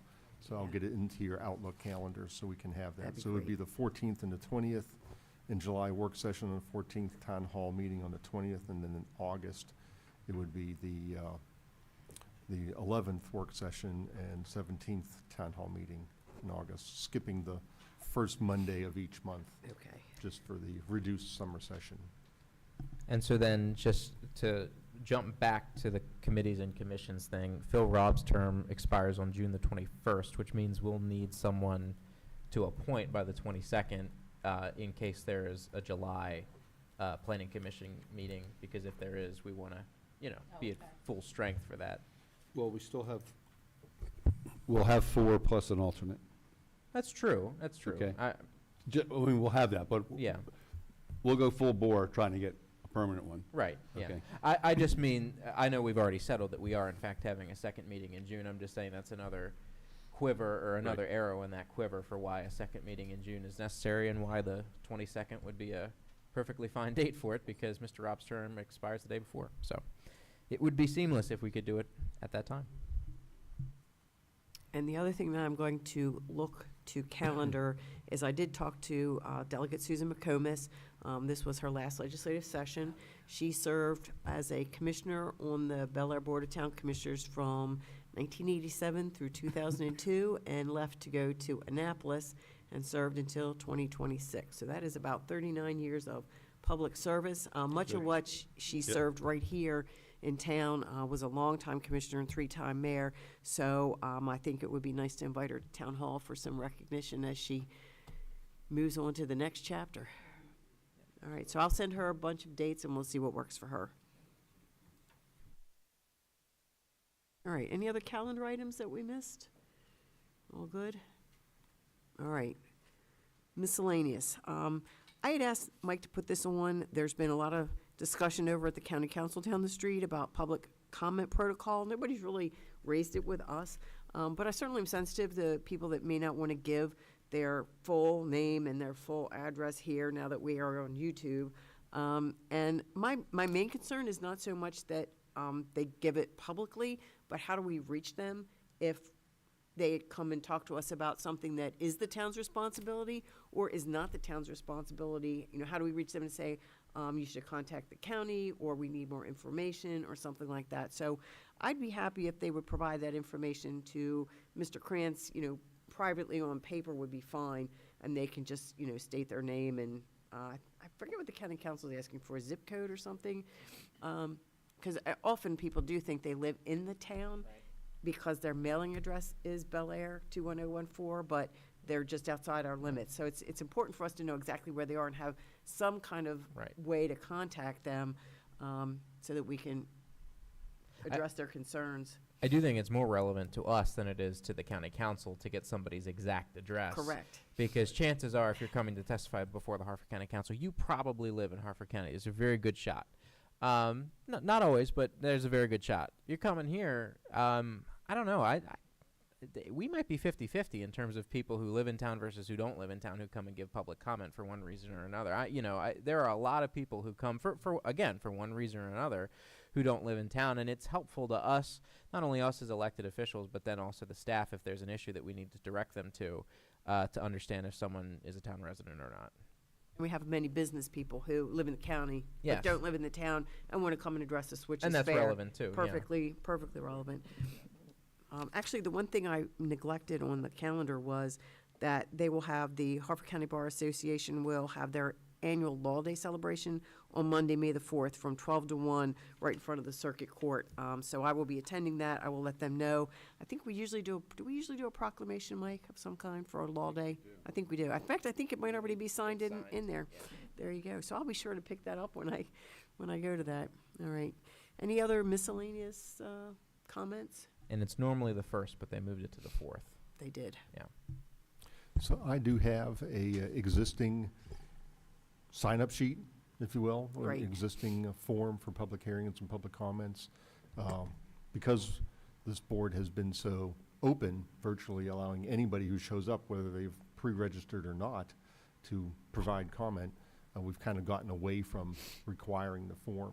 So what I'll do is I'll just have those forms ready, and since they won't be required to give a name or address at the podium, I'll just have the form ready for them to fill out and please turn in and put it in the Right. bin or give it to me before Right. they And they can leave- give their name, before they but leave town hall. I get people not wanting to give their exact home address, particularly, businesses give a business address is what I usually see, which is perfectly fine. But if you don't own a business, you're stuck with the only address you have is your home address. And I understand in these days, people don't want somebody to be able to walk up to their door and knock on it about anything, so.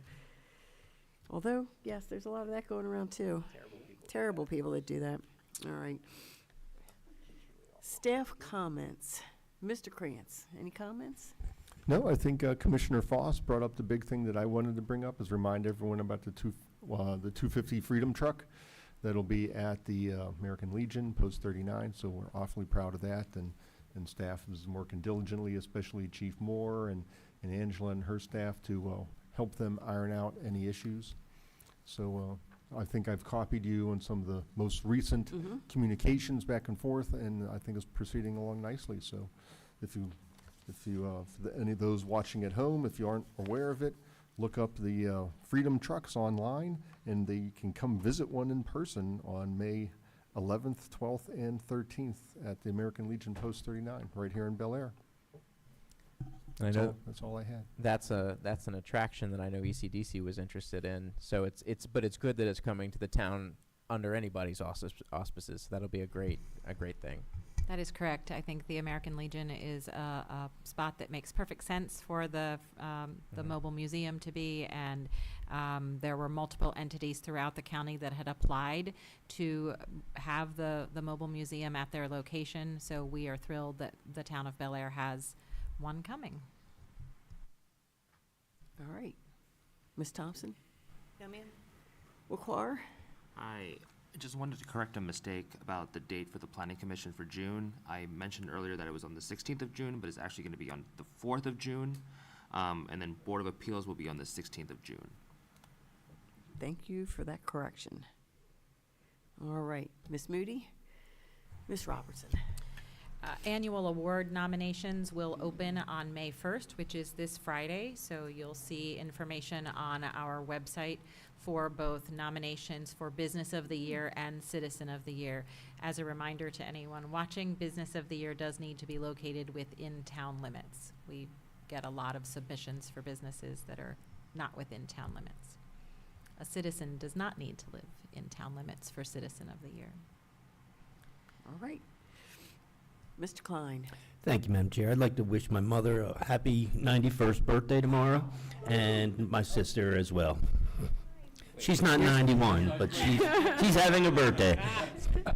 You're not going to say which birthday. I think that's very smart of you. I'm gonna go into YouTube and clip that, Mr. Klein. I'm gonna find your sister and tell her you called her 91 years old. She watches regularly. Chief Moore. You're 91 years old, aren't you, Steve? Huh?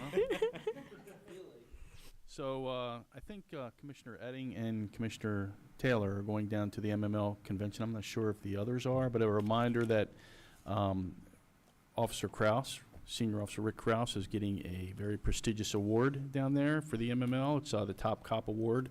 There were many, many nominations, and he rose to the top. We'll be down there. So we'll see you for breakfast, and I think it's June 16th that we're going to be having breakfast with all the attendees, and the governors is going to be there too, I hear. So, I mean, it's just more proof of the quality of officers that we have here. We just had Morrow recognized, Corporal Morrow recognized a few weeks back at the Moose Lodge award. He got an award there for his service too. So, just giving you a reminder. Bunch of great guys, and I really Yeah, appreciate everything they We're do. very lucky, yeah. All right, having finished with staff comments, commissioners' comments. May I ask just one quick? Michael Bear, are you still on the line?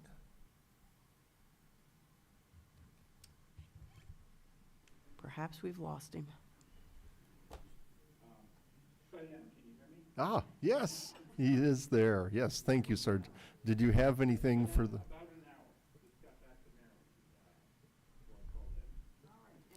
Any staff comments from you, Mr. Bear? I will, just continuing to onboard here and getting to meet with everybody. We are going to be looking at the process of the knowledge development and drafting that out with staff this week. So that's kind of our next step on that. And then catching up, I've been at the National APA Planning Conference since last Thursday.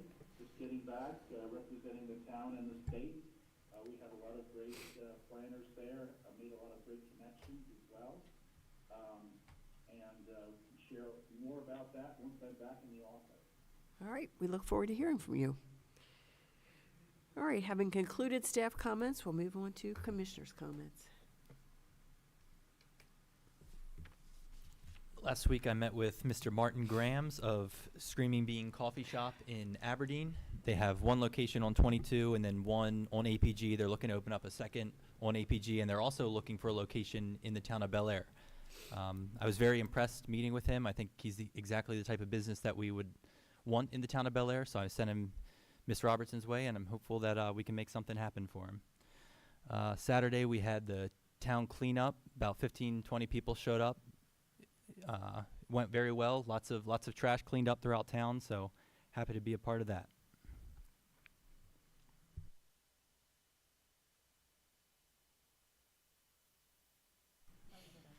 Well, I would like to thank Public Works for their very quick action on repairing the base of that decorative light pole that's in the Pennsylvania Avenue lot. I happened to notice that it had gotten broken, and I sent Steve a picture, and it was fixed the same day. So, I mean, you can't expect any faster service than that. It just looks nice to have town all, nothing broken and ignored around here. And congratulations to the American Idol, Brooks Rosser, whose hometown is here. He has moved on. He's a fellow John Carroll graduate, and he's a winner in my book, even though he was eliminated apparently last night. So,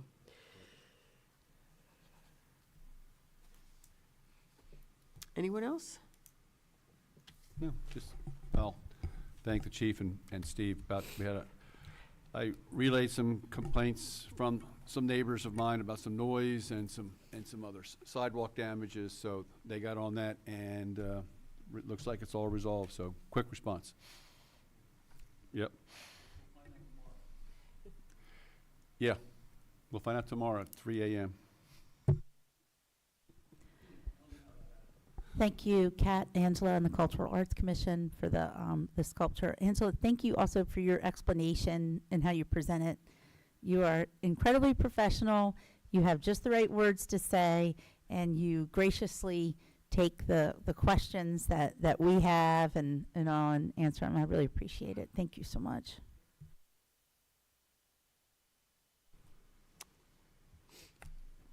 Anybody else? All right. Then we're going to move on to the fiscal year 2027 budget discussion, and our first presentation is the Bel Air Recreation Committee. I know Lisa's going to tell us what page we're supposed to be on. Yes, ma'am. So 189 is their request letter. Dave, come on up. Apologize for the wait, but thank you very much. No problem. Glad to be here again. Good to see everybody again. I know you all know what we do, but I'm going to just give you a few highlights from this past year because it's always good to brag about your program as best you can. So, you know, we still have over 50 different programs for the greater Bel Air and Hartford County community, covering youth and adult sports, and also our community arts programs, which are multiple items. This past fiscal year, program registrations to date are roughly 14,000. And I know the question comes up, and this year I'm a little bit prepared, like, are they all from Bel Air? No. But it also depends on the program. So some rec councils don't have all the programs we have. So we draw sometimes from Abingdon or Forest Hill. So just a couple examples on our larger programs, our co-ed soccer program past year had 415 registrants, and 75% of those were Bel Air zip codes. That would be 14 and 15. And then like boys lacrosse this spring, 565 registrants. 57% are Bel Air zip codes, because lacrosse is one of those sports that draws from the entire county.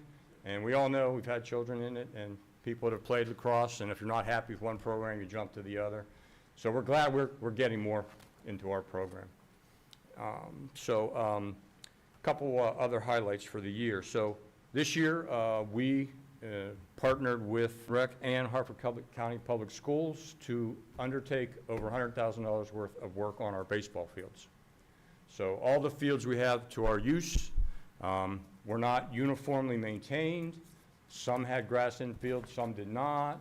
So we had decided that we needed to have some work done. The program has grown because it's baseball and softball now. So it was an investment we decided was worth it, because we wanted to make sure the quality of the fields was top-notch, but also for player safety. So Aldino Saad is actually doing the bulk of the work, but in cooperation with Hartford County Maintenance Department. So once the work is done, we'll keep the maintenance. Everything was just finished last week, so it was roughly 14 baseball fields. So season just started a few weeks ago, so we got most of it done before the season started. So now they're on those fields. We do need a little bit of rain to help, but I know some's coming, but that's not hurting just us. We recently, through the tireless work of our president, Rich, installed a bunch of, are starting to install automated external defibrillators. So we've had some portable devices that we've had on site at some of our larger locations, but we had to get permission from the schools to mount these on the outside of some of their buildings, and that is in process now. So we are starting with 4 schools: Bel Air High School, Bel Air Elementary, Southampton Middle, and Bel Air Middle School. Once they're mounted and up and running, we'll maintain them. But they're there for public use, so they will be available. We understand that that's something you have to stay on top of, because they need to be calibrated and pads updated, but they are, in our opinion, worth having on site. They are very easy to use in case of emergency. Let's hope we don't have to use any, but we do have those now in place, and we will finish that work up. This past year, 7 new youth programs, not just sports, but dance program, a couple of programs at the middle school that sort of kicked off beginning of the fiscal year, and they are coming back this year. One is like a summer drama program, so it gives students an opportunity to learn about performing, but also behind the scenes work on props and sets and things like that. And then we also have another one through the Bel Air Middle School. It's called Code It, Film It, and Construct It. So it's offer the middle school students chances to get some hands-on experience in interactive media, coding, and some engineering. Already has about 20 registrants. It just opened up about a week ago, so that's looking pretty good. And then, not AAU, but spring basketball this year for the men, boys. It was more of an opportunity to continue some of the success through the season for those kids that wanted to keep learning. So it's more of a learning. It's not a camp, but they're actually playing basketball. Came together real quick, and it's already over. But it was just a real short, new program for those that really learned a lot and wanted to keep going when the season ended. As you know, we do continue to have our special needs programs for the community through our Discovery Soccer and Discovery Basketball programs. This past year, the leadership of the program was invited to some Harford County Public School events to talk about what they provide, and actually, it actually led to some increase in registration in our Discovery Soccer program. And these are for special needs, all age groups. But the increase was in the youth because they went to the high school. But that was a good news story with with those programs. Our community arts programs, you know, we have the Festival for the Arts. Last year was our 58th, so we're working on registrations for this year. It'll be on September 13th, so put that on your schedule. We already have, John's the lead here, John Resta of that. We already have 181 exhibitors registered. 191. Now 191, so there's our update. We always know that that's a big event right back here. Town helps us out tremendously in that regard, and we're very thankful for that. Summer concerts are back. Last year, 11 different musical groups, so this year, working on setting up the musical entertainment. We have the Wednesday Music in the Park. If you recall, we started that a couple years ago. The first year was a little shaky. Last year, we had a lot of things set up, and then we had the stormiest July we've had, and every storm was Wednesday evening. But we still had some concerts, so it turned out pretty good. And then we have our community chorus, and the chorus grew tremendously this past year. They've increased their visibility and presence in the community. They had over 100 registrants in the winter season. They were on WJZ morning show, so a lot of good news. They're pretty good if you haven't heard them. And then, of course, the community band keeps on kicking. 54th anniversary this past year. And so lining up Memorial Day celebrations, 4th of July celebrations, and they'll be part of the summer concert series. So our request for the coming year, you have it in front of you, $108,212. It's about a 3% increase from last year's money, just because of inflation. So we do greatly appreciate any and all support that the town provides. Everything significantly helps on the youth side, particularly with costs of registrations, defrays some of the costs for necessary equipment like basketballs, lacrosse balls, baseballs, but also sometimes help with other expenses like uniforms and such. And then the money that goes to the arts programs just helps to defray the costs for operations. So those were kind of the primary highlights, and I thank you for your time, and have any questions, I'm here to try to answer them best I can. Any questions? I'm sold. It's a great program. All the programs No. are great. That's a great book. David, a question about facilities. Yeah. And I know McFall Center can get very crowded at times, and in the summer times with the Boys and Girls Club, it takes up a lot. Do you have problems getting, finding places for your programs? I think the hardest thing is the indoor programs in the wintertime. And so with basketball, volleyball, wrestling, for the most part, we've managed that. With the new Homestead Wakefield Elementary School, it's a middle school sized gym, so that helped this year to put our youth volleyball program in. But that being said, I think it's the biggest challenge is indoor sports.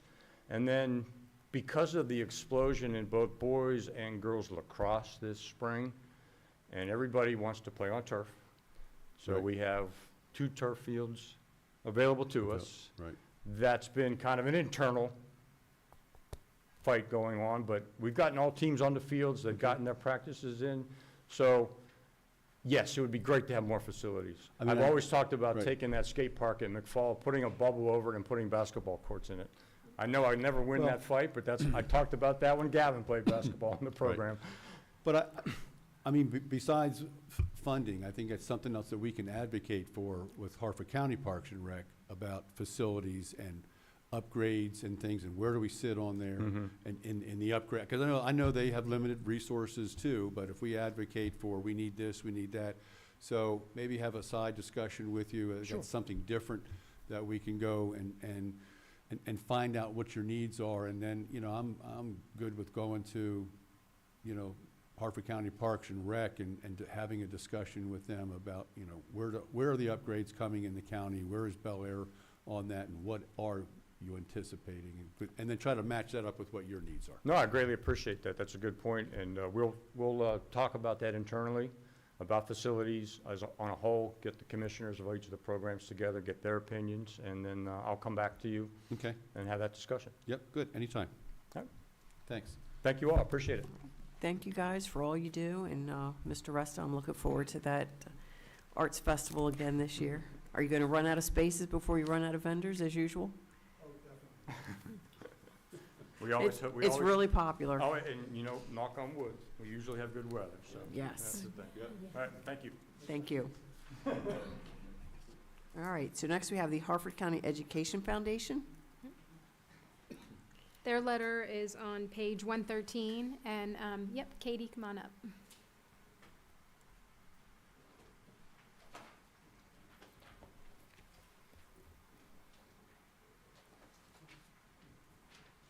Hi, good evening. I'm Katie Jacob, and I'm here on behalf of the Hartford County Education Foundation. While we serve the entire county, our heart is right here in Bel Air. Currently, we support over 1,100 students and educators living and working within the town limits. We all know that for a child to succeed, they need to show up ready to learn. However, financial barriers often get in the way. Our Tools for Schools Resource Center, located right here in town, distributes over $65,000 in free supplies annually so that teachers don't have to pay out of pocket and families don't have to choose between school supplies and groceries. Staying local has become more expensive. This year, our rent in Bel Air has increased by $2,100, putting a strain on our ability to keep these resources available to your neighbors. We are requesting a $2,500 grant to stabilize this physical presence and support these 3 proven strategies.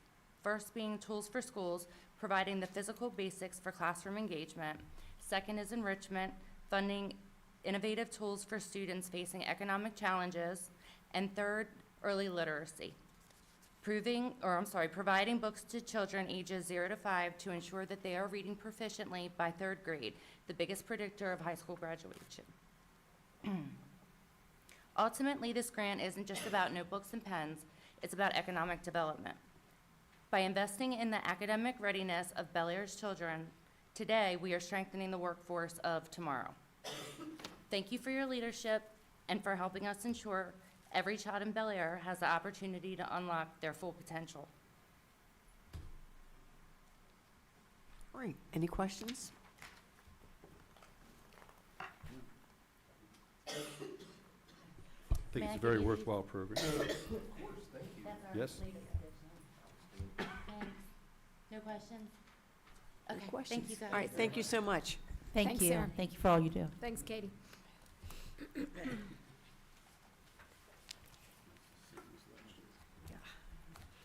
All right. And now we're moving on to the continued detailed review of the general fund expenditures, starting with the planning department. Yes, so I'm actually going to present the planning department's budget, but I asked Steve to stay to speak to the code enforcement officer. So if you all will turn to page 68.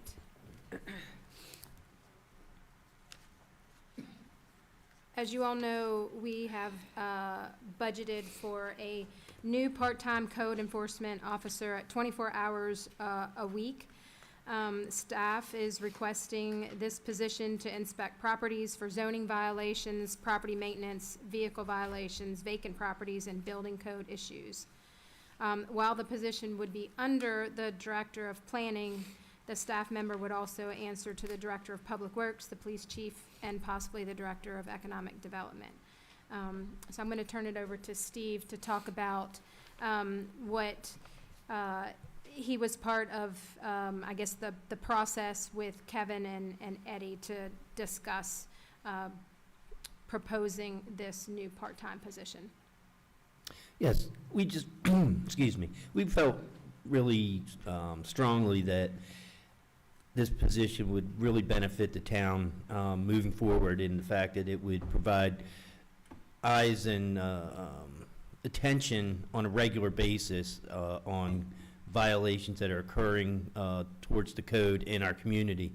And in the past, it's kind of been handled by each of the directors, Kevin, Small, myself, Chief, and also Angela when it came to the economic part. And we originally planned a part-time position for 3 days. There has been some discussion from one commissioner regarding perhaps making that a full-time position.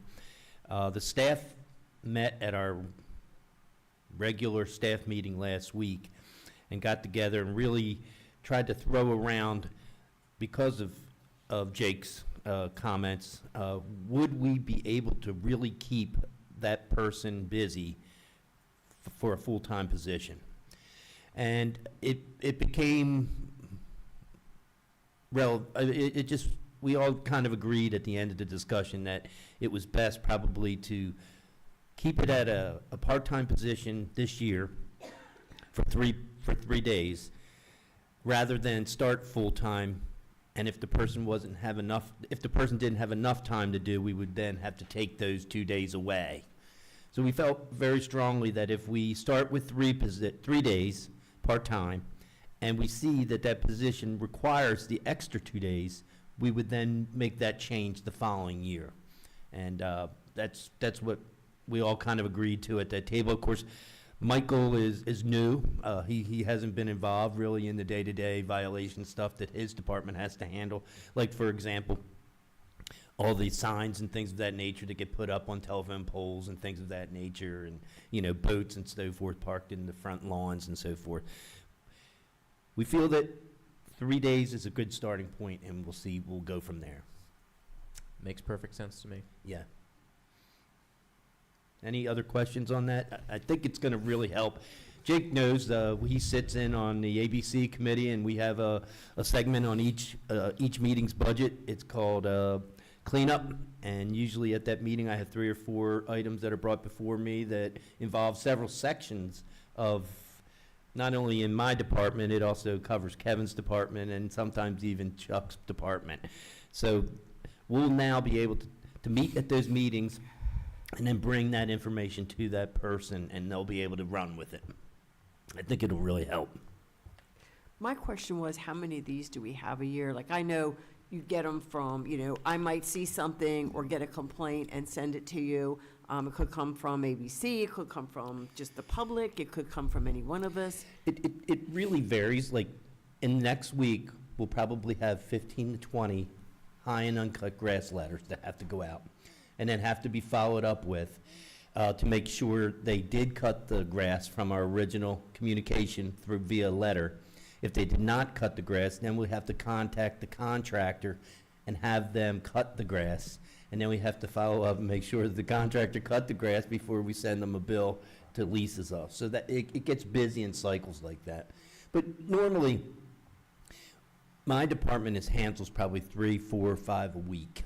Like calls, like, oh, my neighbor's not, keeping the yard nice, the weeds are all up, and things of that kind of nature that require us to go out, and or the tree is covering a sign and things of, that type of thing. And I know I've had several boats on the street so people can't see, or cars that are on lawns, or cars that are up on jacks and look like they're being worked on or something Yeah. like that in One- various neighborhoods. We have a couple right now that have kind of been put in as my boss used to always tell me, the sleeping dog file, because it's going to be so difficult to start and then follow through all the way to the end.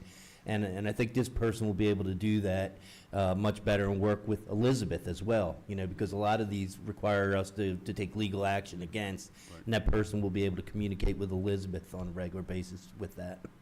I know so many of them are handled just on like a knock on the door or the first friendly letter. Yes. There are those that are way more difficult, but sometimes it's just as simple as people don't really know that's a rule.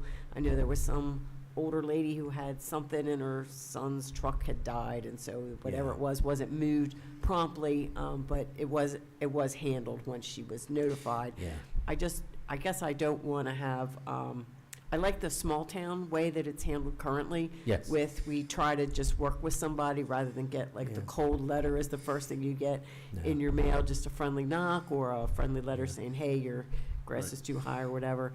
Before we follow up with it, we're really serious about it, because I know that the one grass, you could have lost a small toddler in that lawn, and nobody Yeah. was going to come and mow it because there was no homeowner there. Yeah. And it was taken care of after you sent things out. But I just don't want to have a roving government, Well, that's a very, very good point that was actually discussed at the meeting. Mike Krantz had brought that up. I don't want to speak for Mike, but he brought that up, and, we've never been that type of government where we've gone out and you got to violate, like the HOA things that you see on TikTok, it's like, we've never done that. We've always basically reacted as a complaint, Right. so. And I don't think we want to change that. I mean, that's I know up I to, don't. that's up to the town commissioners on that, how they want to direct that, but. I know yeah, I we've don't. not- And in my department, I can tell you, we always start out with a pretty friendly letter. Thank you so much for taking the time to do it, and so forth like that. One great one that I think is going to come to an end tomorrow is we had a parcel that annexed over on Tollgate Road, and there was a rundown house over there. And I've been dealing with. I signed the demolition permit Monday, and hopefully, they say they're gonna start Wednesday to take the house down, so, and they're gonna put up 3 new single-family houses on the 3 lots, which is a good thing. Great. So when things like that end like that, it's a win-win for the town. It's definitely a win, and I know some of them are really difficult, and those difficult ones are very, very time-consuming. The easier ones are where somebody, didn't know that was the rule, or, time got away from them or whatever, and then they go out and mow the lawn.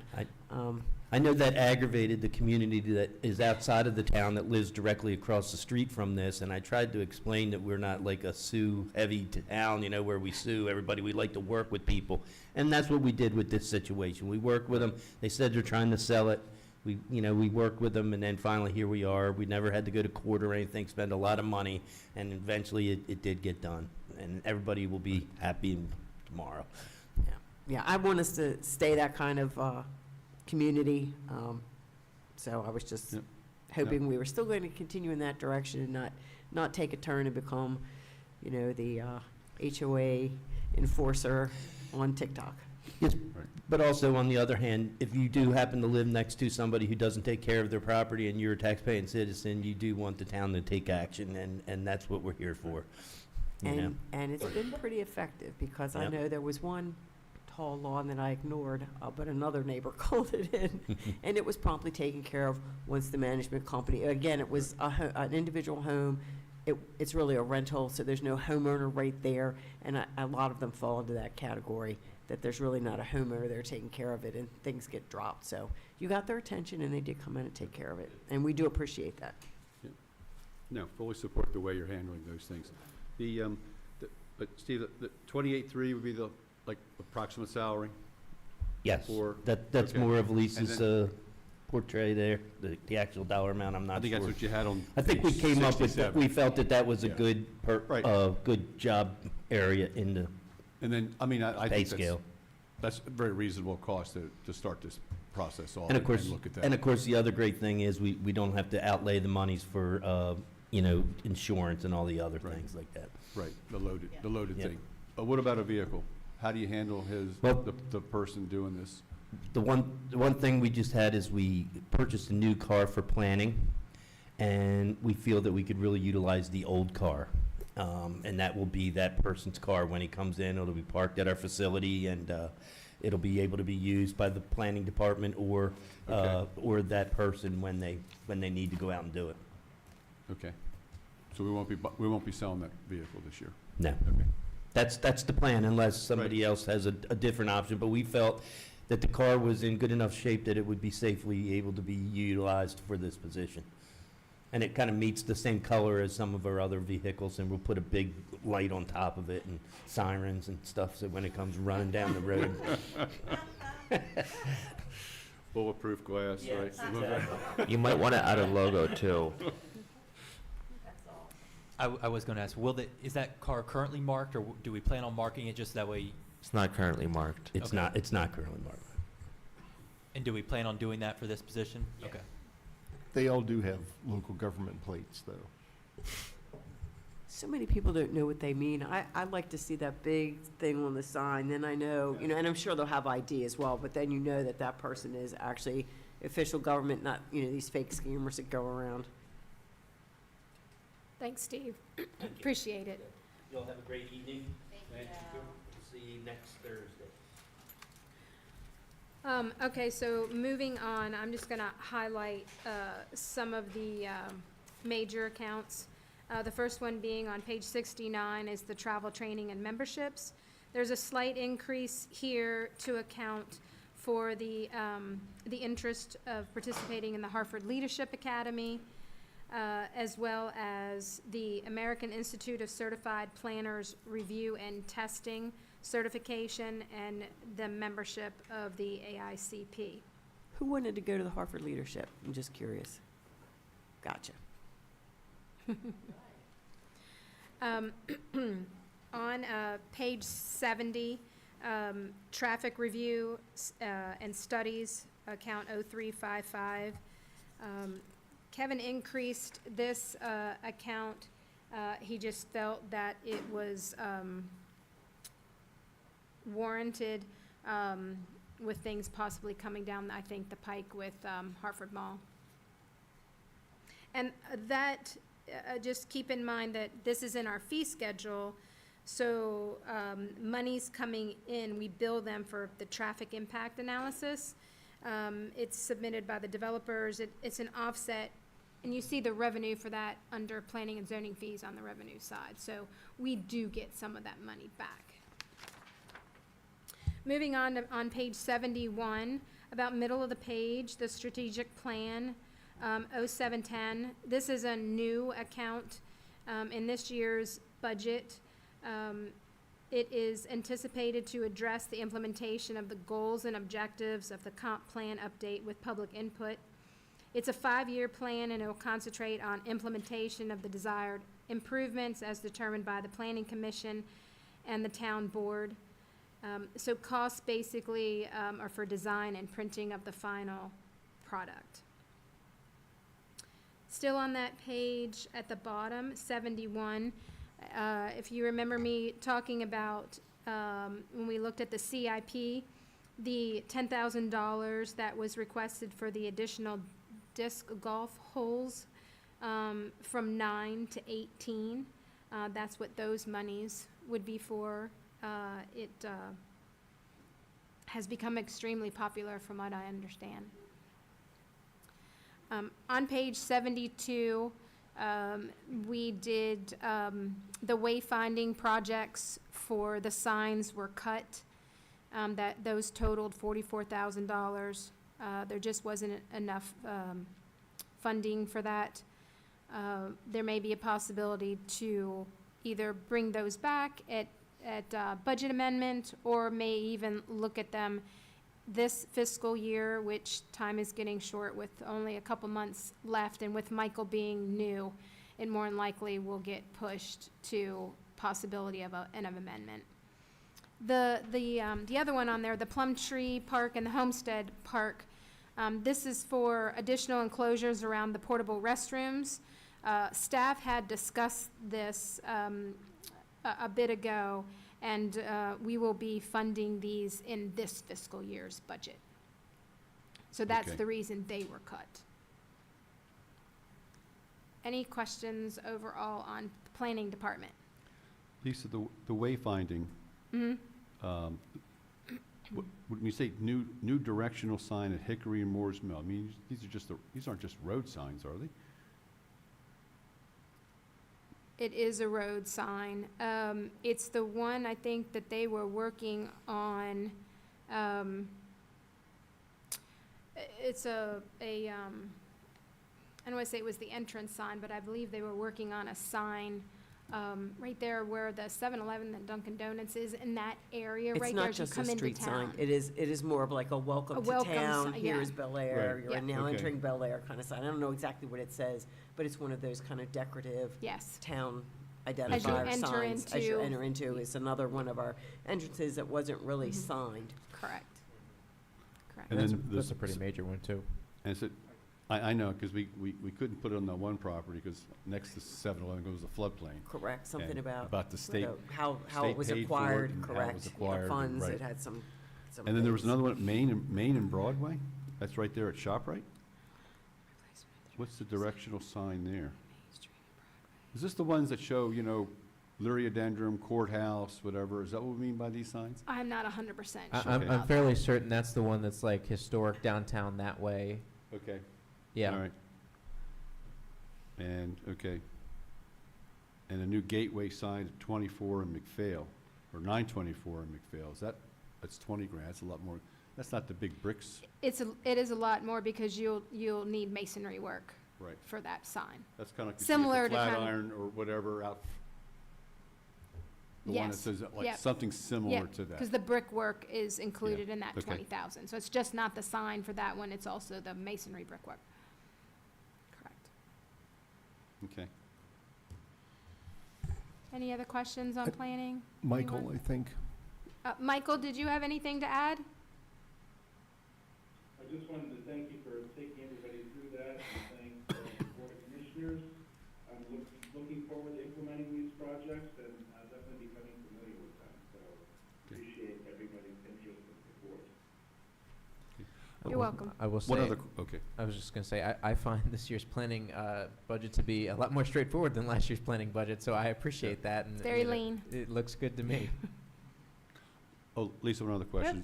Where will we count for the contract for Kevin Small to come back? That's not under planning department? It would be, but we won't budget for that because, again, we really don't know how many hours or what it's gonna, so we could budget $500 or we could budget $5,000. Okay. So that's one of the things that, as things progress next fiscal year, just become a budget amendment. Okay.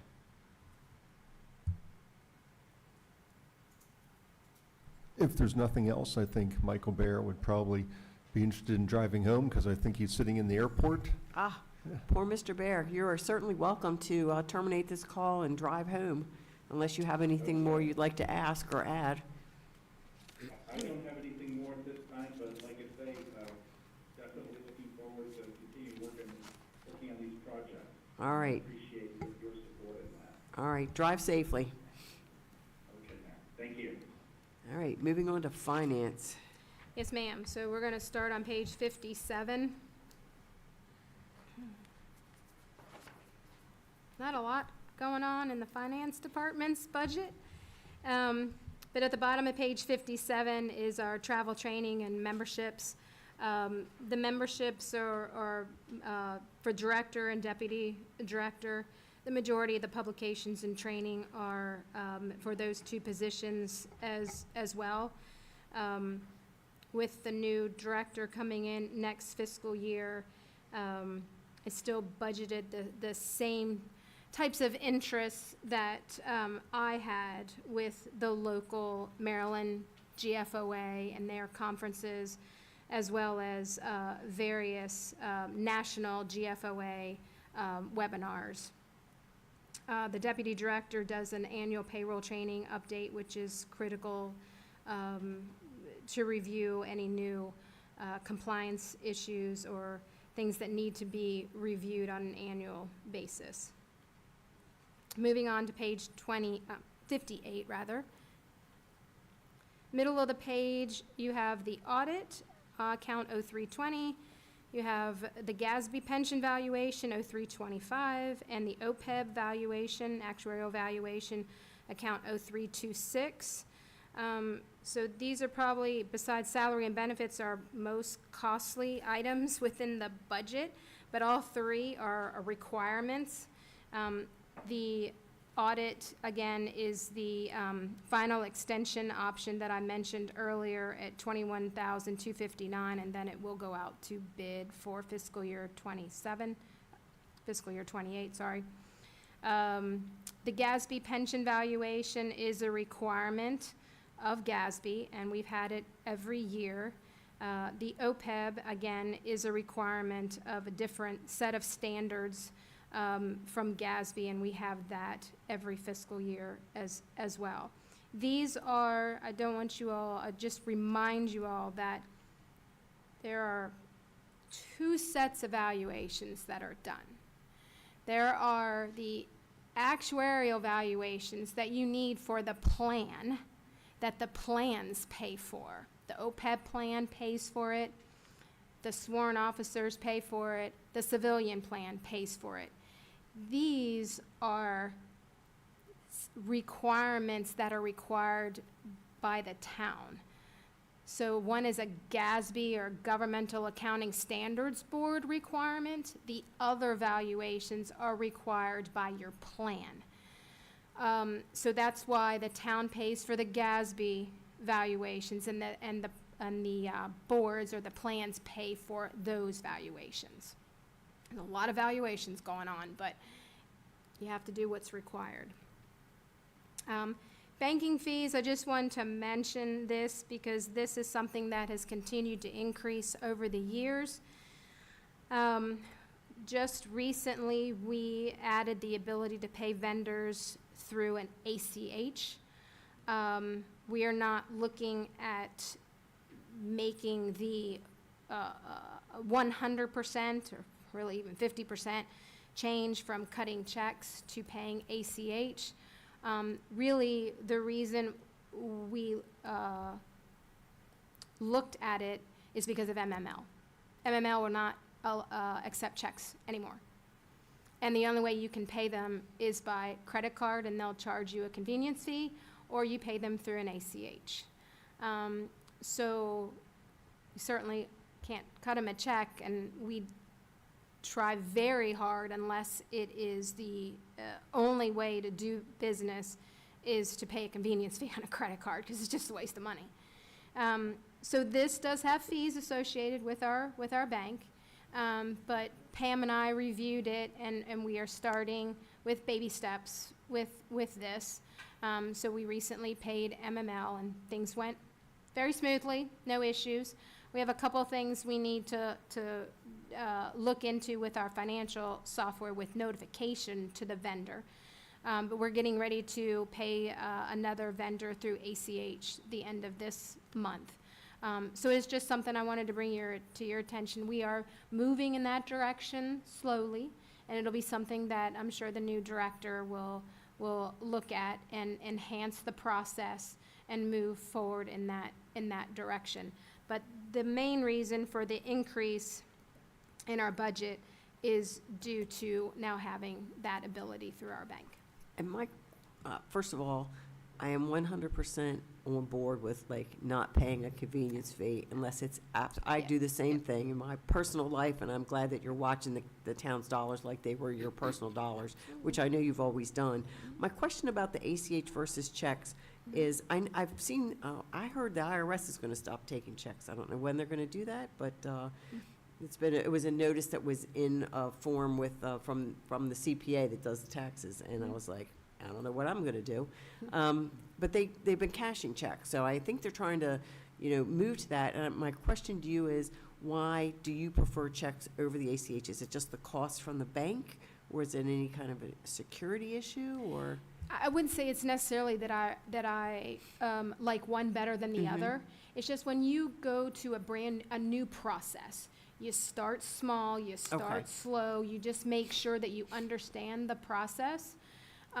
Which is why when I said, the new director, it will start to ramp up more, I think, next fiscal year, and will continue to the point where I think there may be more ACHs than checks. But there's still a lot of vendors out there that don't accept ACH, that only accept checks. So, the tide will turn, but I'm not uncomfortable with ACH at all. It's just a new process. Gotcha. finance has to, we have to get our procedures together and make sure that our process and our procedures make sense. We talked about internal controls before when it comes to auditors. So you want to make sure that you've covered all your bases there, and, really left no stone unturned. And make sure you understand it before you turn the volume up, even, a quarter of the way. You really want to make sure that you understand what's going on. I agree 100%. I was just wondering if other than the expense, you had any particular concerns about that form of payment? Not at all. Okay. Not at all. And then, let's see, on page 59, not really a lot here, just our supplies, and then the processing fees that we paid to our vendor to print and process and mail our real estate tax bills. Any questions of finance? Okay, we're going to move on to benefits then.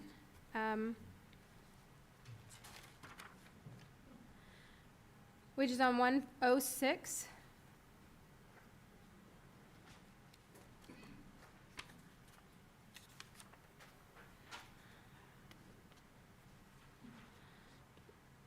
So medical, dental, and vision that you see here in this budget department, really those three are housing potential estimated premiums for vacant positions in various departments. When you put the budget together, you have vacancies. You don't know whether those new staff members are going to take any of these three, health, dental, or vision, and then you don't know if they're going to choose individual, husband, wife, family. It's really a crapshoot. So the way that I've budgeted for it in the past is just look at how many vacancies that we have, and just be reasonable with it, and let's assume it's going to be one person's not going to take it, then you're going to have an individual, a husband and wife and family. Just something that makes sense for budgeting purposes. And then instead of trying to figure out, well, is who's not going to take it, and what kind of coverage, and what department am I going to budget that in, I just house it here for the interim. And then as you progress through the budget, you then know where to move the money or transfer the money from this department to the applicable departments. Does that make sense to you guys? Yeah. Workers' comp, this is only the costs we have an expense constant, terrorism, and catastrophic coverage, which amounts to $4,200. Before I move on to the other two, I just want to go back and talk about each one of the benefits, because as you know, we budget all of the benefits in the different departments that we have here at the town. So medical insurance, you've heard us talk about medical insurance here. We do offer a high deductible health plan with a health spending account. It is by contract. Right now we're sitting at a 20% rate increase. We started at 25. And Michael, feel free to chime in if you have any things to add. But if I recall correctly, our broker told us that we should be happy with 20%, because what she's seeing is more in the mid-30s to the mid-40s. Scary numbers. Yeah. Very scary numbers. It's actually, Carrie informed us, our broker from Innovative Insurance Solutions informed us that the amount of significant increases has caused a delay at Care First in getting their numbers back to us, as well as some staffing cuts that they've had, or some unexpected acceptances of retirement, early retirement buyouts. Was a greater impact at Care First than they originally anticipated. So we are anticipating those numbers as quickly as possible, because we do have open enrollment scheduled for our employees who are eagerly awaiting to see how this could potentially impact them as well. And like We, Lisa was saying, this is super critical stuff. I feel confident, in Ms. Moody's budgeting that we will certainly overcome this hurdle and hopefully we'll go back to another 7 years of modest to low claims, but you just never know, and statistically, a year like this was expected to happen. And we've been set up for it over the last several years because we have had a health savings account. And there are many employees who have taken advantage of that and saved 2-3 times or more of their annual deductible in their HSA, and they've been prepared for this eventuality.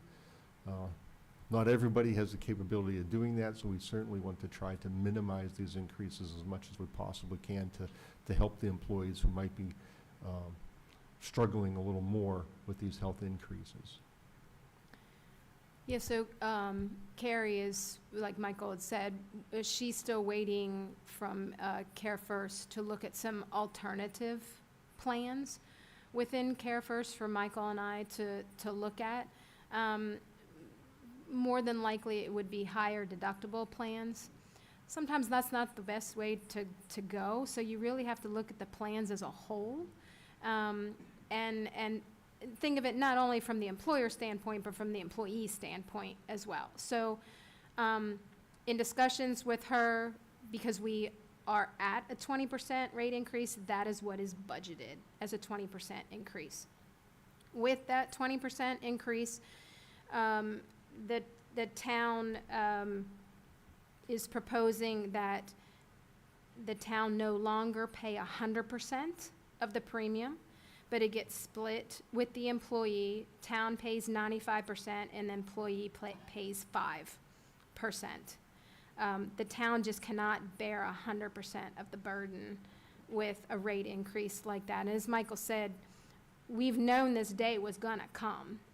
You can't go with, it's rare to go with, 1% and 2% increases every year for the last 5 or so years. And so we changed the rate structure, meaning it used to be 90% town and 10% employee, until we started to migrate towards the high deductible health plan. And then in doing so, we needed some incentive for employees to feel comfortable because now they were a little bit more on the hook, right? We had an HSA account that they had to hopefully fund, but they were putting out some additional dollars that they weren't used to. So that's why we moved to the town paying 100% and the employee paying 0%. But it's extremely rare.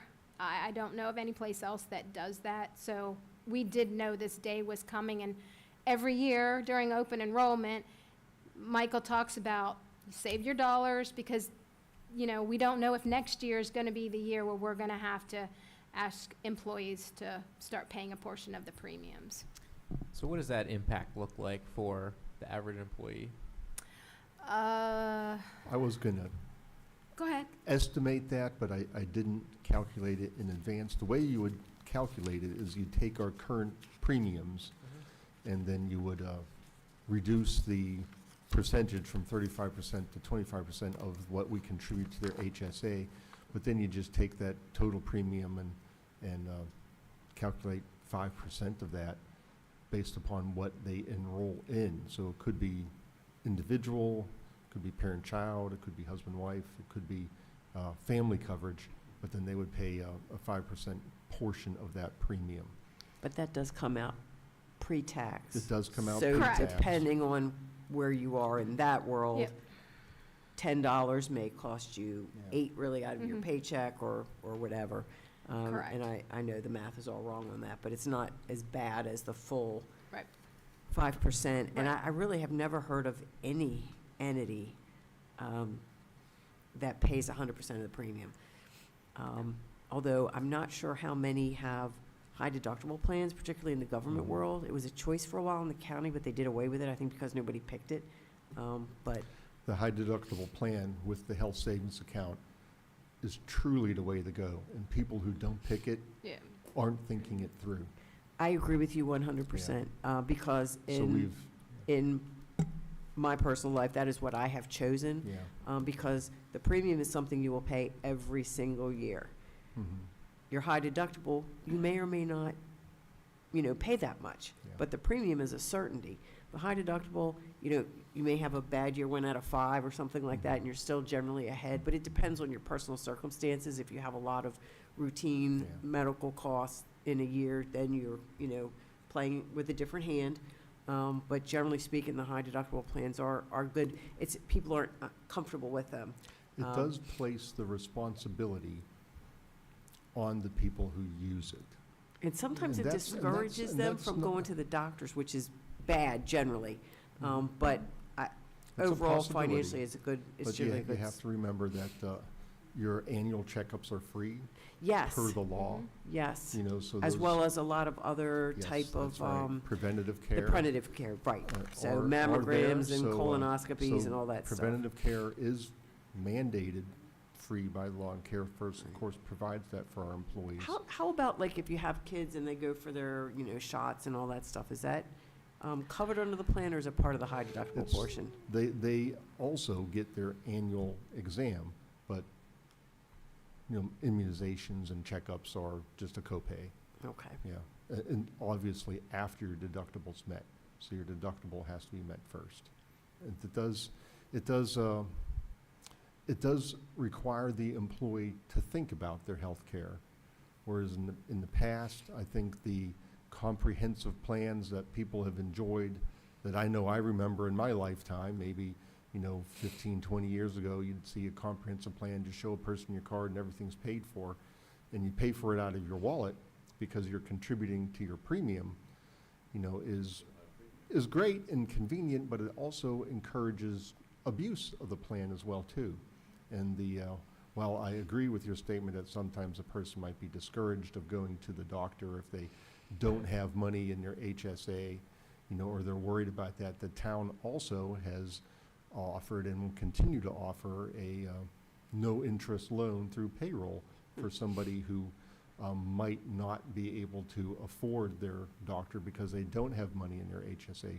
We've done it very infrequently. I think we've done it a handful of times at the beginning when we first implemented the high deductible plan, maybe 7, 8, 9 years ago. Oh my gosh, I'm dating myself. But it has been a very positive, the high deductible plan has had, I can't quantify that now, so this is my opinion.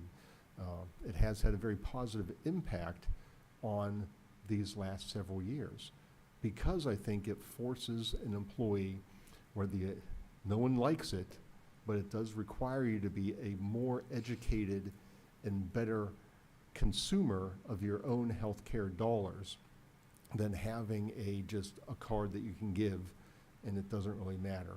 So our employees have become much more diligent consumers of their health care dollars, which I believe, although I can't quantify it, have resulted in a positive impact on our plan. We've just had a bad claims year, 500,000 plus in high claims with some pretty serious illnesses, Yeah. mainly all dependents, oddly enough. I do have that information, but I have no names and I have no idea who they are, but I do know if they were members or dependents. So one member and the rest were dependents.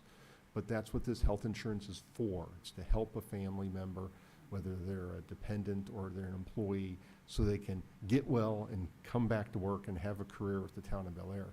And That's I the know the most town has critical. contributed to the health savings Yeah. account to try to, We make have. that a little less painful for We folks. have. So I know the old one was, the premium was 100% paid, and the new one is a 95% split. Correct. The old deductible, is the deductible staying the same? We don't know yet. Don't but know this yet. It will go up by budget- law. The lowest high deductible plan, I think, is going up again a I tiny think bit. $100 by $100 or $100. something like that. So it's gone up every year in the last few years by a Okay, small so there's amount. a rule on Yeah. that. So what's the current what's the current high deductible plan deductible? If I can say deductible any more times than that. Yeah. I'm get a couple pulling more up- deductibles in I'm there. pulling up our plan right now. Michael, I've got it at 2026. You got it? 1650 Thank for you. individual and 3300 for everyone else. Okay, and then we don't know exactly what the Those new are high the old. deductible is going to be because that's subject to legal changes as well as maybe negotiation with Care Renewal. First. This budget is assuming that we're not going with a higher deductible Okay. plan. But we're reducing the percentage that the town contributes to the plan, of the deductible rather, from 35% to 25%. Okay, so depending on whether you were in the 1650 or the 3300, Mhm. the town used to give you 35% of that, but this year's gonna give you 25% of that. Correct. Okay. Correct. And And if you think of it this Go ahead. way, I just had my calculator here a moment ago and I lost it. So family coverage currently is $2,344 a month. Okay, so 5%, right? 5%. 117 a month. You know, and if you break that down for pay, is it fair to divide that in half, Lisa? I'm sorry. Is it fair to divide the monthly in half? So 117 divided by 2 would be 58, because we take it out 24 times a year, right? Not 26 times? Correct. Yeah. So approximately $58 per pay. And if we're increasing $20 times 2,080. Whoops, I can't do a percentage there, excuse me. $20 times 2,080 is 4160 divided by 26. It's $1,600 per pay for a person earning $20 an hour. So you can see if a person's earning $20 an hour, it's $1,600 per pay is their income. Is their income. And if you look at the number I just. with you on that Yeah, and if you look at the number I just gave, that's the impact you would see on their income, all pre-tax. Understood. Yeah, I think that might have been what you were asking That is what I earlier. was asking, yes. Yeah. So what I would like to do is I'll send you all an email with the coverages. So single, parent-child, husband-wife, family, and what 5% of the premium would mean, as well as the 35 to 25%. So this is something that we had staff ask us about, and, you know, Michael and I felt we're not there yet. We've been hoping Carrie would, and it's not Carrie, it's Care First. She's beating on their door, to be able to provide. So I prefer to do that through an email, if that would be okay with you all. Yeah. Absolutely. We are. I just wanted to get the big picture Oh, on, for you sure. know, I understand. the premiums, the I understand. deductibles, and I Yep. know that the HSA has been a something, and I didn't realize the town had been doing that for like 9 years. That's a long It time. has been, Yeah. So if you'd it's taken been a that while. HSA money that the town contributed every year for 9 years or whatever, depending, unless you're having really high health costs each and every year, you would be in a not bad spot. If you think of the circumstance where, you know, less than 5% of the membership in the health plan is a result of the high claims that we're suffering this year, through no fault of their own, everybody gets sick, you know, we would never want to think poorly of that, that's why the health insurance is there.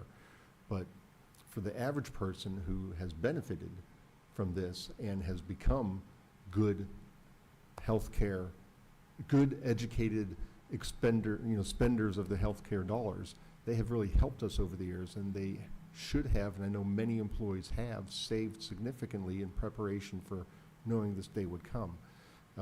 Think of it this way, the person who has been healthy and has done all the things that we don't force people to do, by the way, I'm not interested in going down the path of forcing people to exercise or forcing people not to smoke or forcing people to go to the doctor or forcing in order to get that extra little benefit of a contribution to their health savings account. I just don't want to be the healthcare police. I think people should be able to do that on their own and at their own capabilities as well too.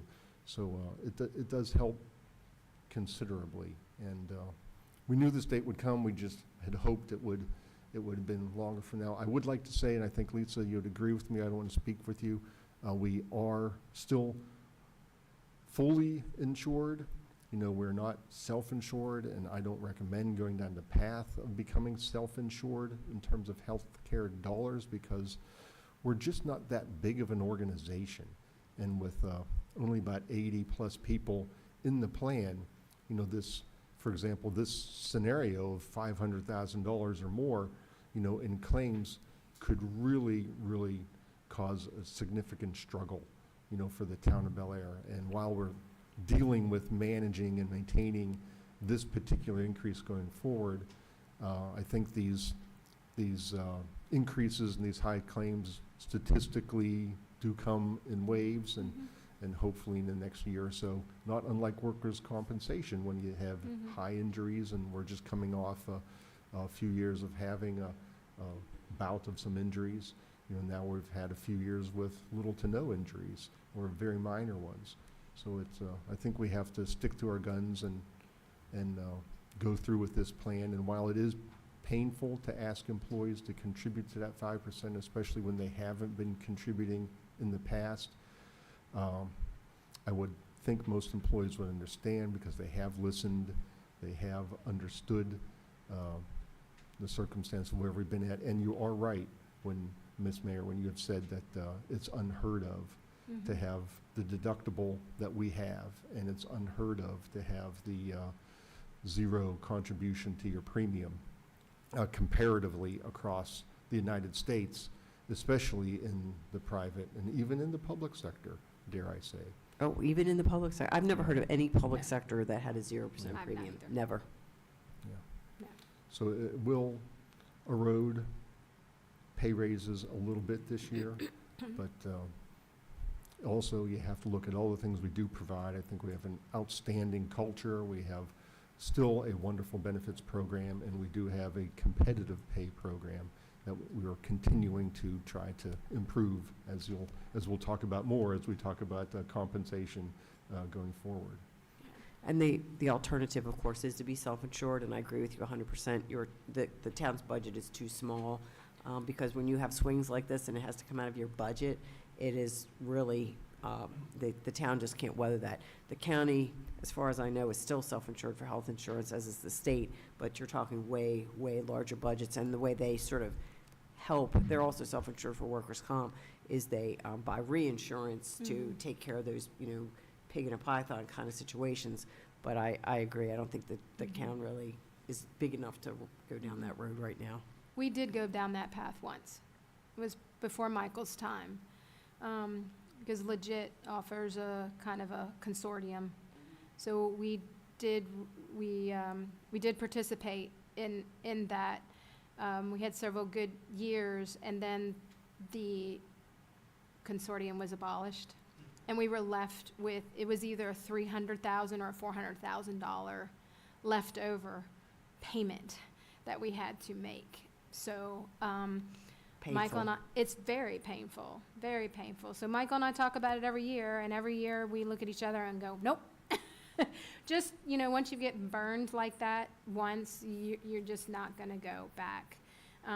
We also talked to Carrie about looking at other providers. We've been with Care First for a very long time. They've got a great network.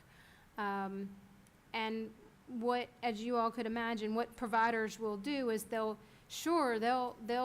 undercut their rates just to get you in the door. And then the next year they'll slam you with a crazy rate increase. And that's worse than this, because that gives you false hope that it's going to be something that it's not. So, you know, the disruption too to our employees being with their doctors. forced to change doctors is something we value very highly when we want to avoid. I would not recommend chasing lower healthcare dollars in the hopes that we have a low claims year, running the risk that we might not, and simultaneously asking almost every employee to change their doctor. I've seen those loss leader programs, and I agree with you, you have to be very careful about that. Yep. And one of the things I always thought was one of the perks of my job working for a governmental entity was that I had Care First as one of my choices. And I understand the comfort level that people have with that, and I certainly don't want to cause that kind of consternation. I think the town has really benefited from all the good years that it's had, and was just a expensive year. So Correct. we'll have to figure out a way to deal with that. Yep. So more to come on this, but, you know, Michael and I, you know, please know that we run every alternative to ground, and we have every single year to make sure we're doing right by the town, but also by the employee too. And I've added that request for the premiums and stuff to the outstanding list, so I have that down. Dental and vision won't be much of a discussion because rates are remaining the same, so very easy there. Disability and life insurance, of course, the town pays 100% of the premiums for both of these. Disability is non-job related situations. It is through contract. It's through Legit. Legit actually does the bidding for it. And we recently got information from them that they are moving to a new provider next fiscal year. The contract was up. And the good news is that for long-term disability, we'll see a 10% rate reduction. So we'll have some savings there. Can you tell me what page you're on? 'Cause Oh, have- so I just picked a page, so if you want to go back and look at page 56. Okay. Sorry, guys. Remember, the benefits are spread out amongst the departments. We had just lost the page, and No, I was you're- like, you're- I you're- don't see any of these numbers. No, you're good, you're Okay. good. Yeah, 56, so that, I just brought you back to the finance department, and we can look at the justifications there. So I'm at disability insurance. So we'll see a 10% reduction in our rates, so there will be some savings in this budget for that.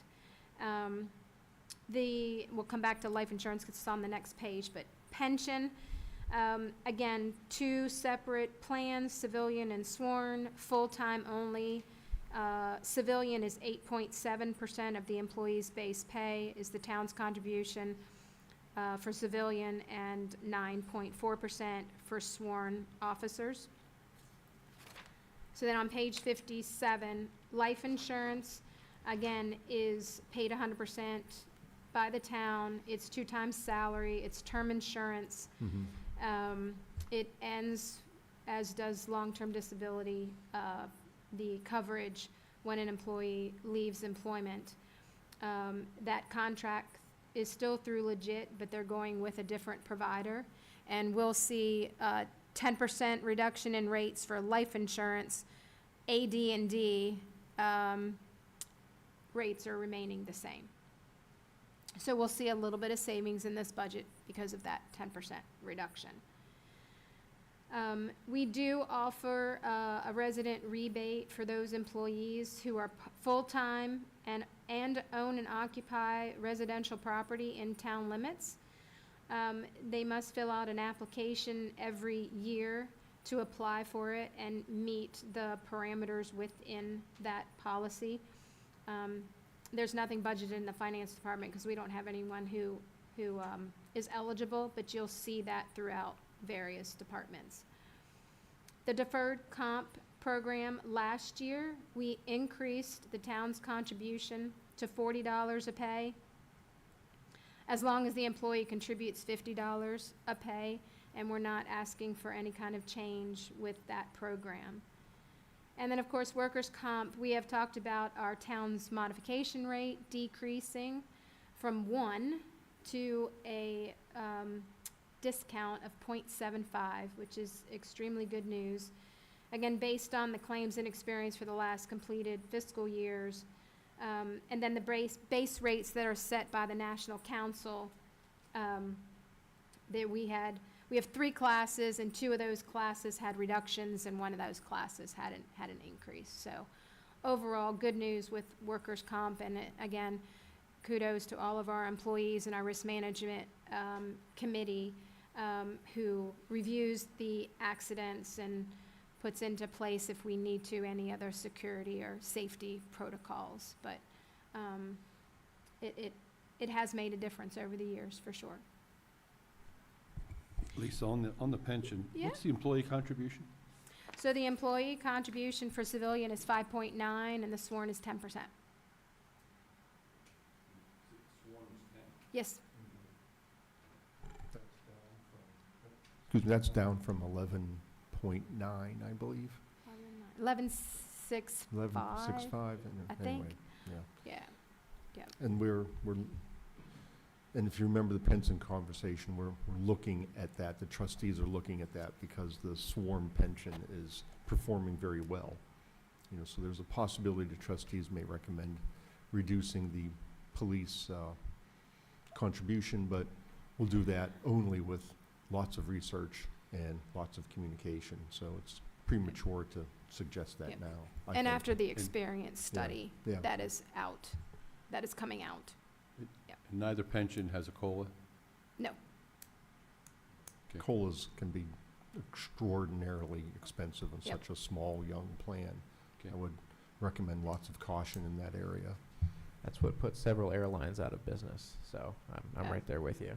yeah, yes, And all of the employees pay into Social Security, so they have both their pension and Social Security. correct. Yes. All right, so we're going to move back to page 106 and finish our benefits.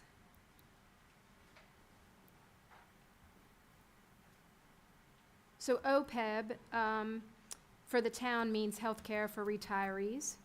The town did join the MACO OPEB Trust. Oh my gosh, it's been 10 years, so that's fiscal year 16. The town was a founding member on that trust, and I have sat on that board for the last 10 years. And I'm happy to report that the way that the trust is set up, that I can turn that over to my successor, and that person will continue to sit on that board. We just had an actuarial valuation done as of June 30th of 2025.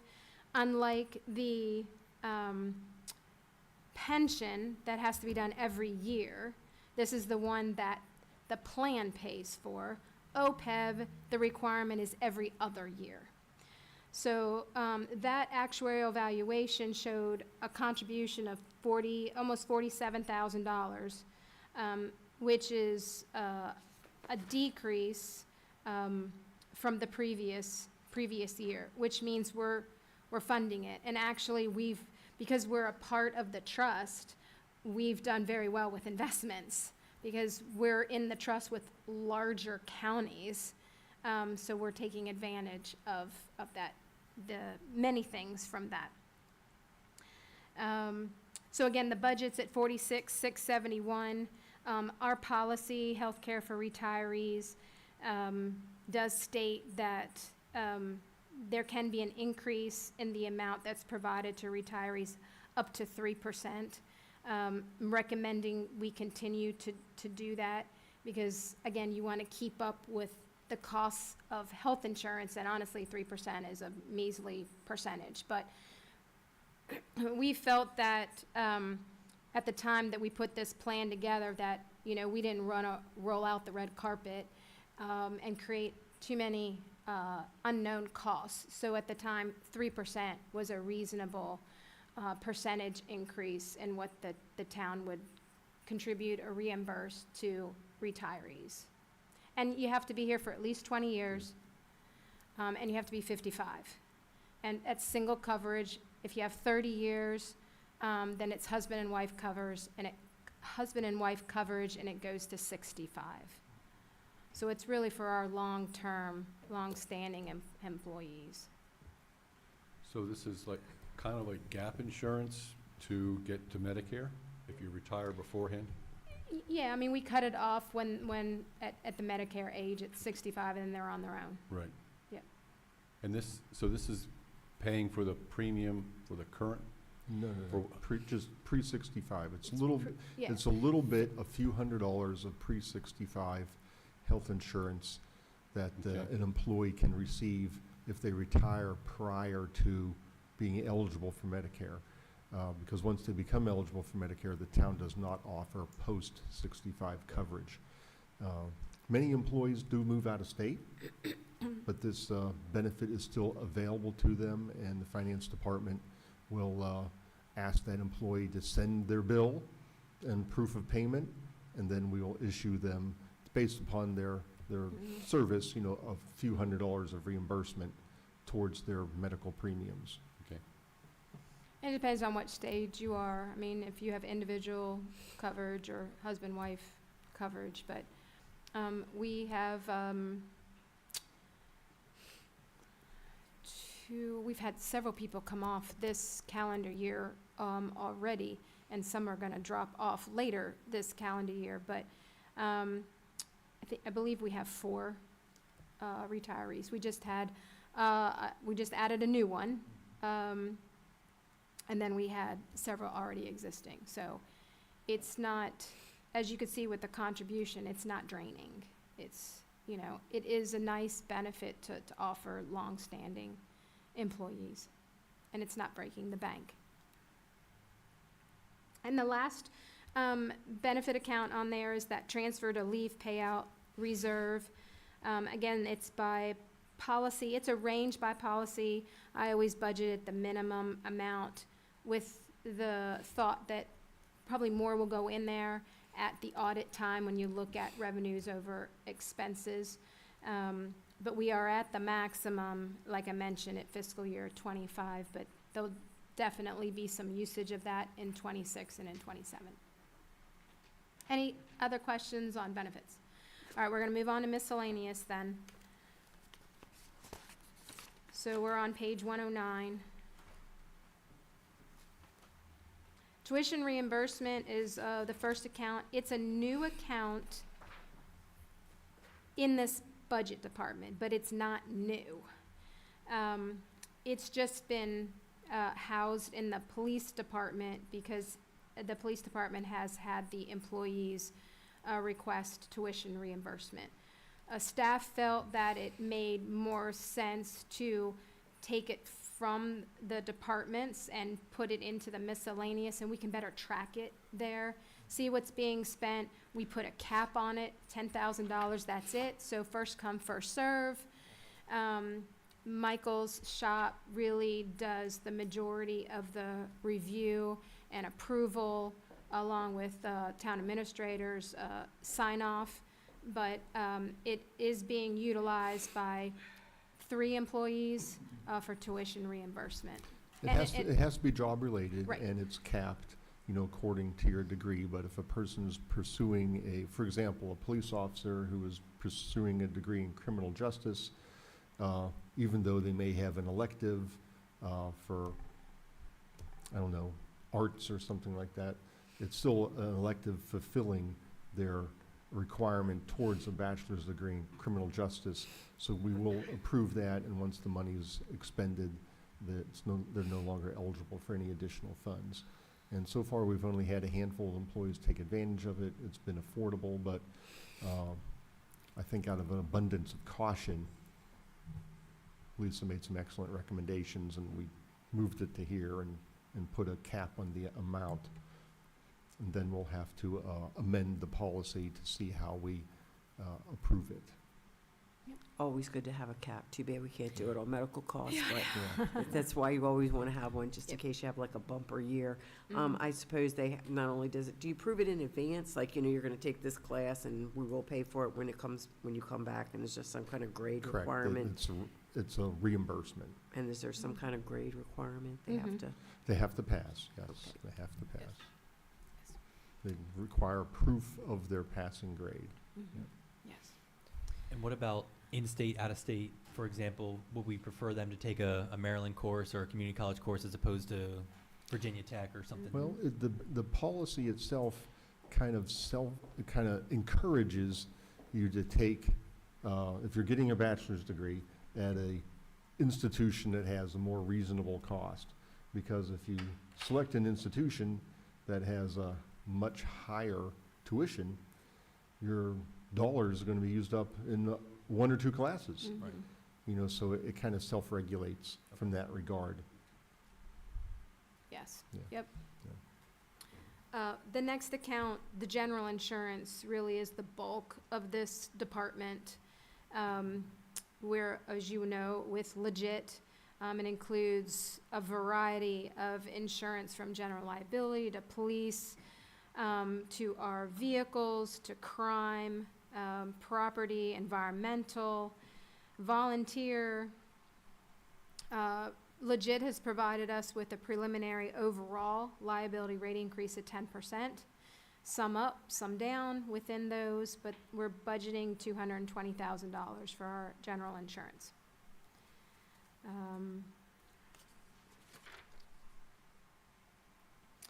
On page 110 are our list of contributions and donations. So we've yet to hear from the Historical Society. Lassos are the two here. The rest, the only one that's really new is the Hartford Land Trust with Grow Wild. We did a $500 contribution with them this year and added it to the budget for next year. Kite Day, of course, is in here. The Haunted History Tour flashlights, we don't have to buy them every year. The last time we bought them was in fiscal year '24. So it gives us a couple of years, but we believe we'll need to purchase those in fiscal year '27. And then the funding for the pump park is new here, so that is on the outstanding list if we need it or not. And I made a notation under that column of amounts that Winter Wonderland submitted a budget request requesting a waiver up to $10,000 in Public Works and Police Department personnel costs. So I didn't want that to get lost. And we've yet to hear from, Donna was here. Volunteer recognition, again, is just our department's way of recognizing their volunteers instead of the volunteer party. Some have a small departmental dinner, some provide shirts, some provide gift cards. It's really left up to the departments on how they want to thank their volunteers. On page 111, the other account seems quite large right now. So let me explain, especially for Gavin and Kristen. So the way we budget our proposed COLA is instead of taking the time to spread it amongst all the different departments, we house it in one location. So within this other department is a 2.9% cost of living for all employees. It amounts to almost $309,000. And then when we get to the very last budget work session, I will ask you all for a preliminary or kind of an unofficial decision if you're comfortable with that. Because then what I do is I take that percentage and I spread it amongst all the departmental salary and budget accounts. So it just transfers out of here to all of those different accounts. And in some years, we've had questions from the public about what's this big giant lump of money? Right. And because Yes. it sticks out like a Yeah, sore it thumb. does. But that's what that big giant lump of money is. Correct. And then, It's a so- parking spot. this is the COLA history that I give you all every year.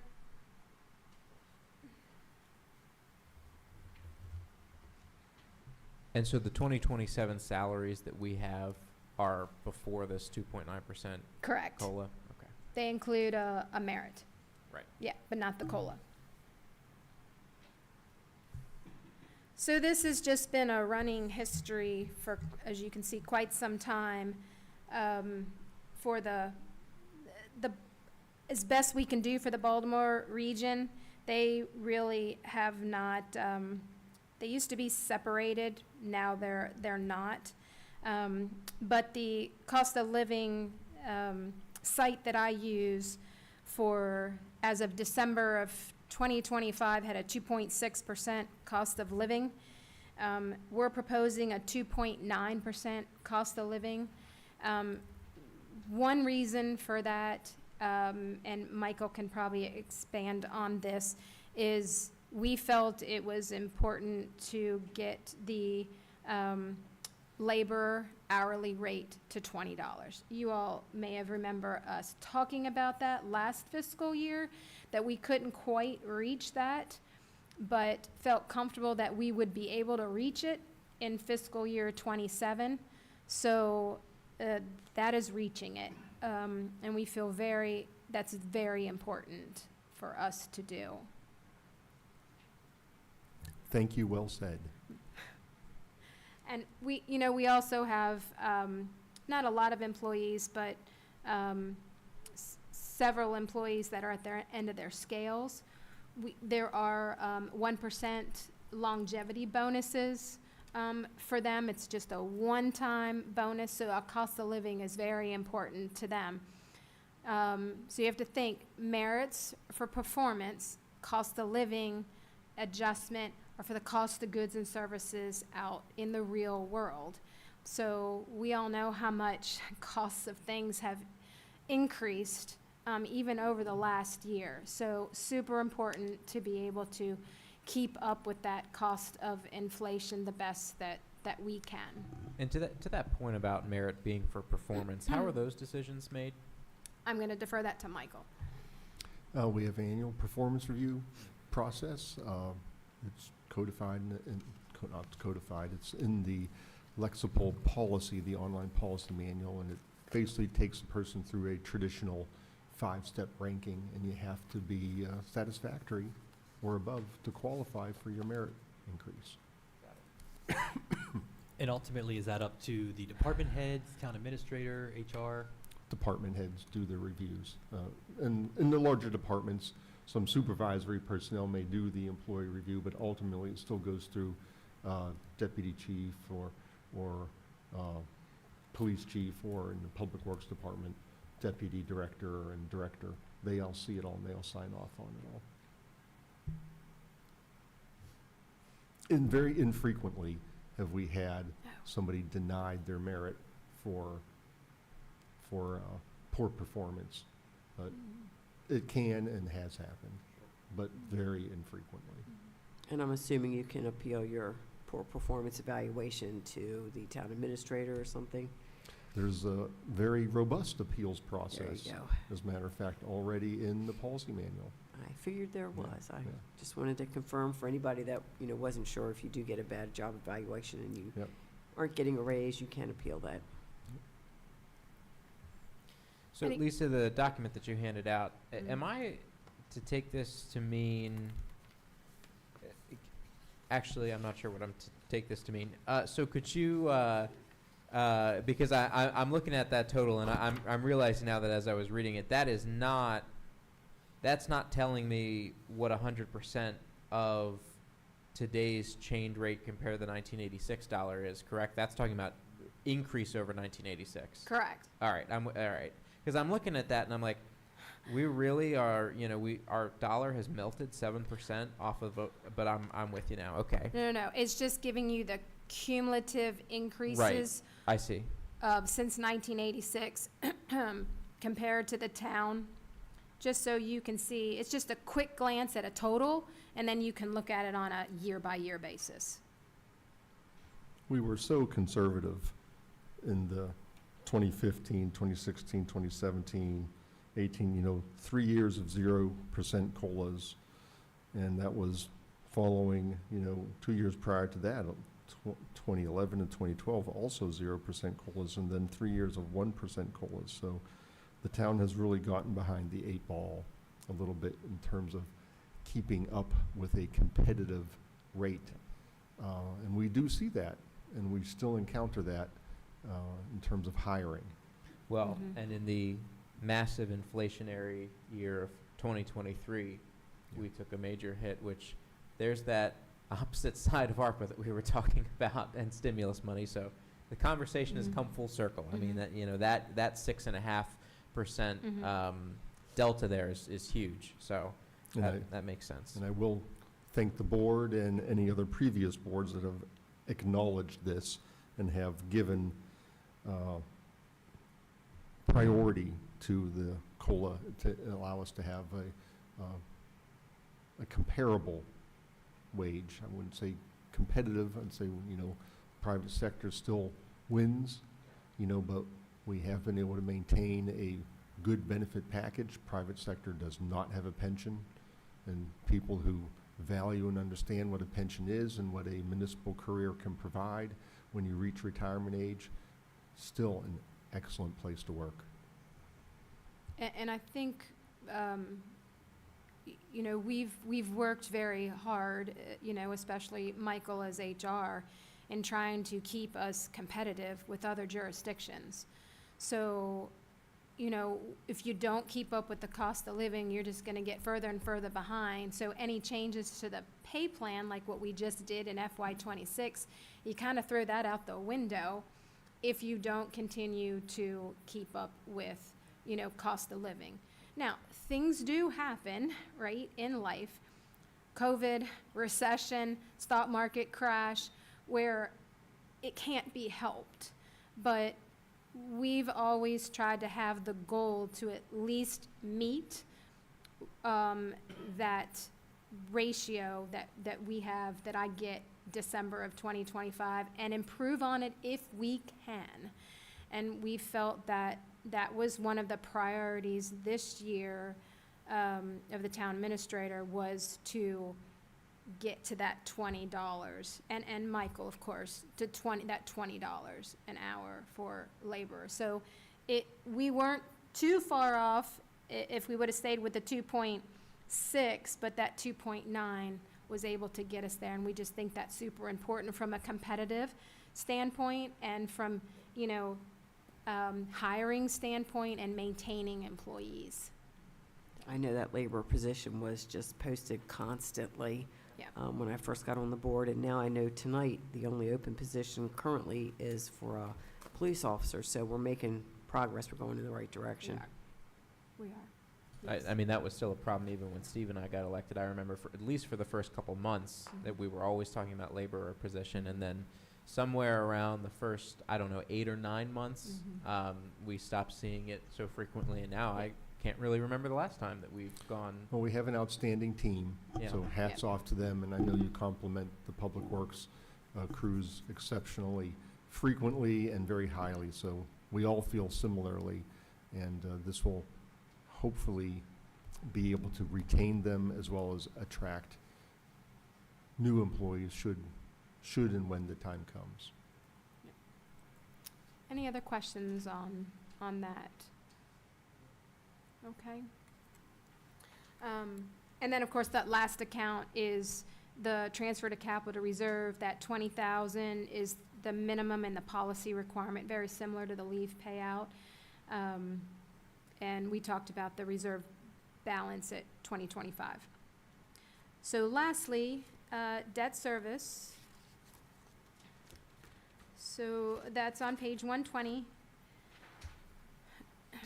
3 different accounts. The first one being equipment and vehicles. And on page 121, you can see the last 2 debts that we have.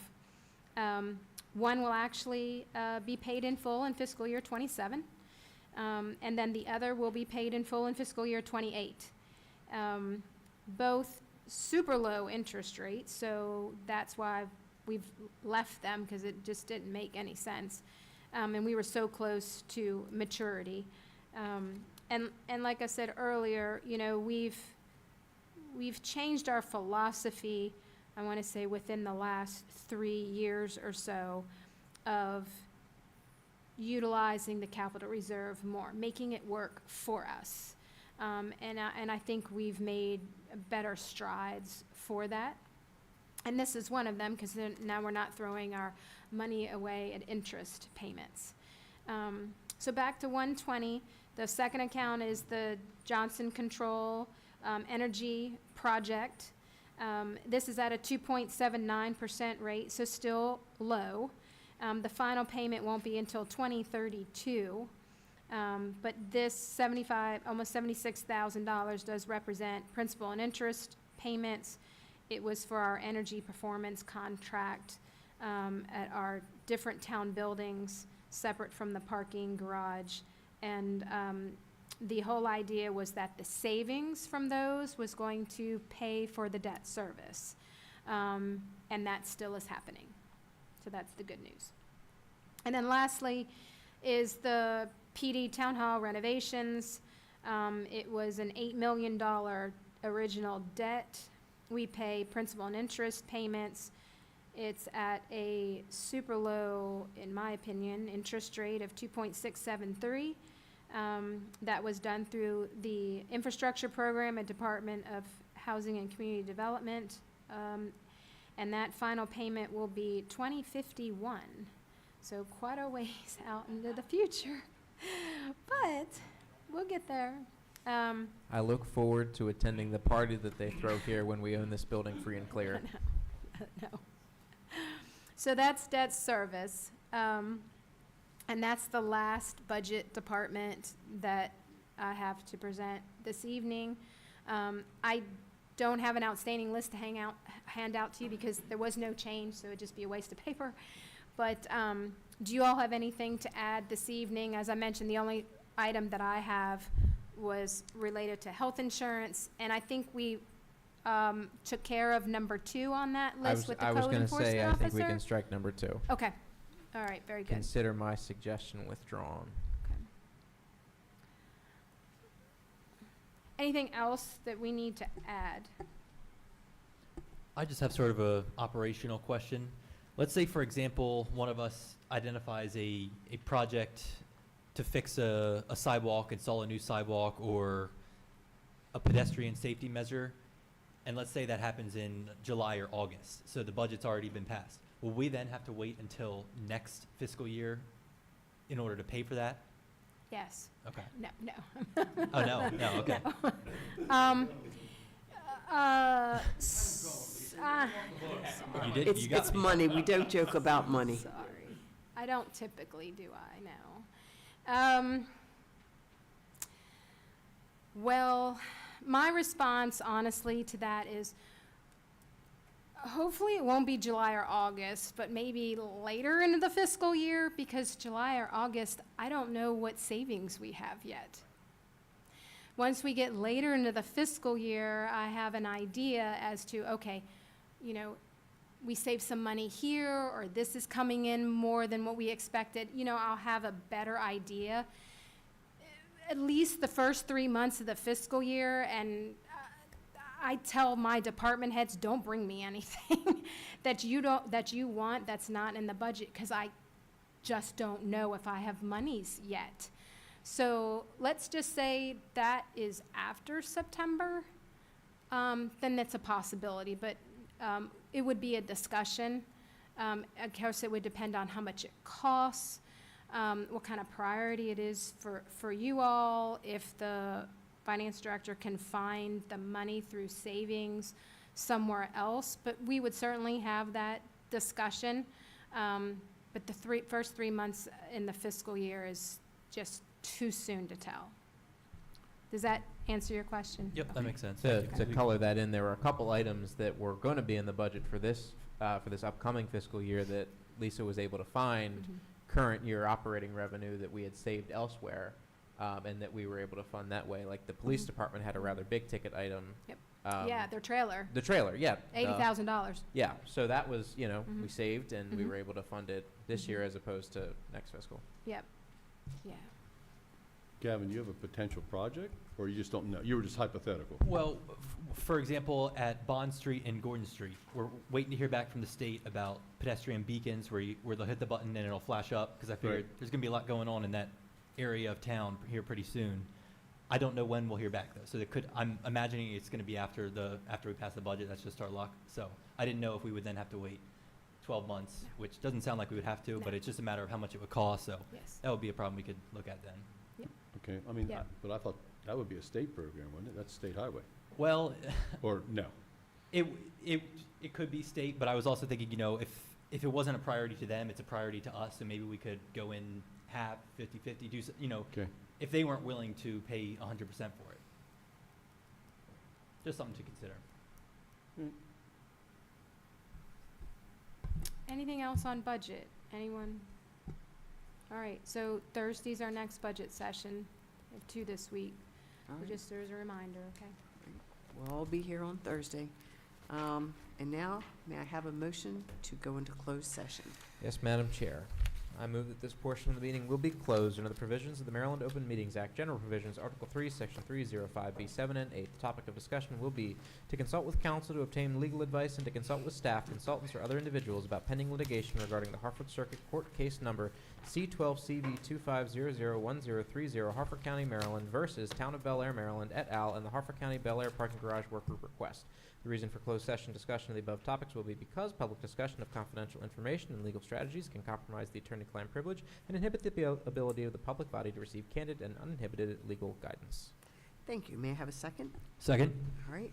All in favor? Aye. Aye. Unanimous. And we are now in closed session.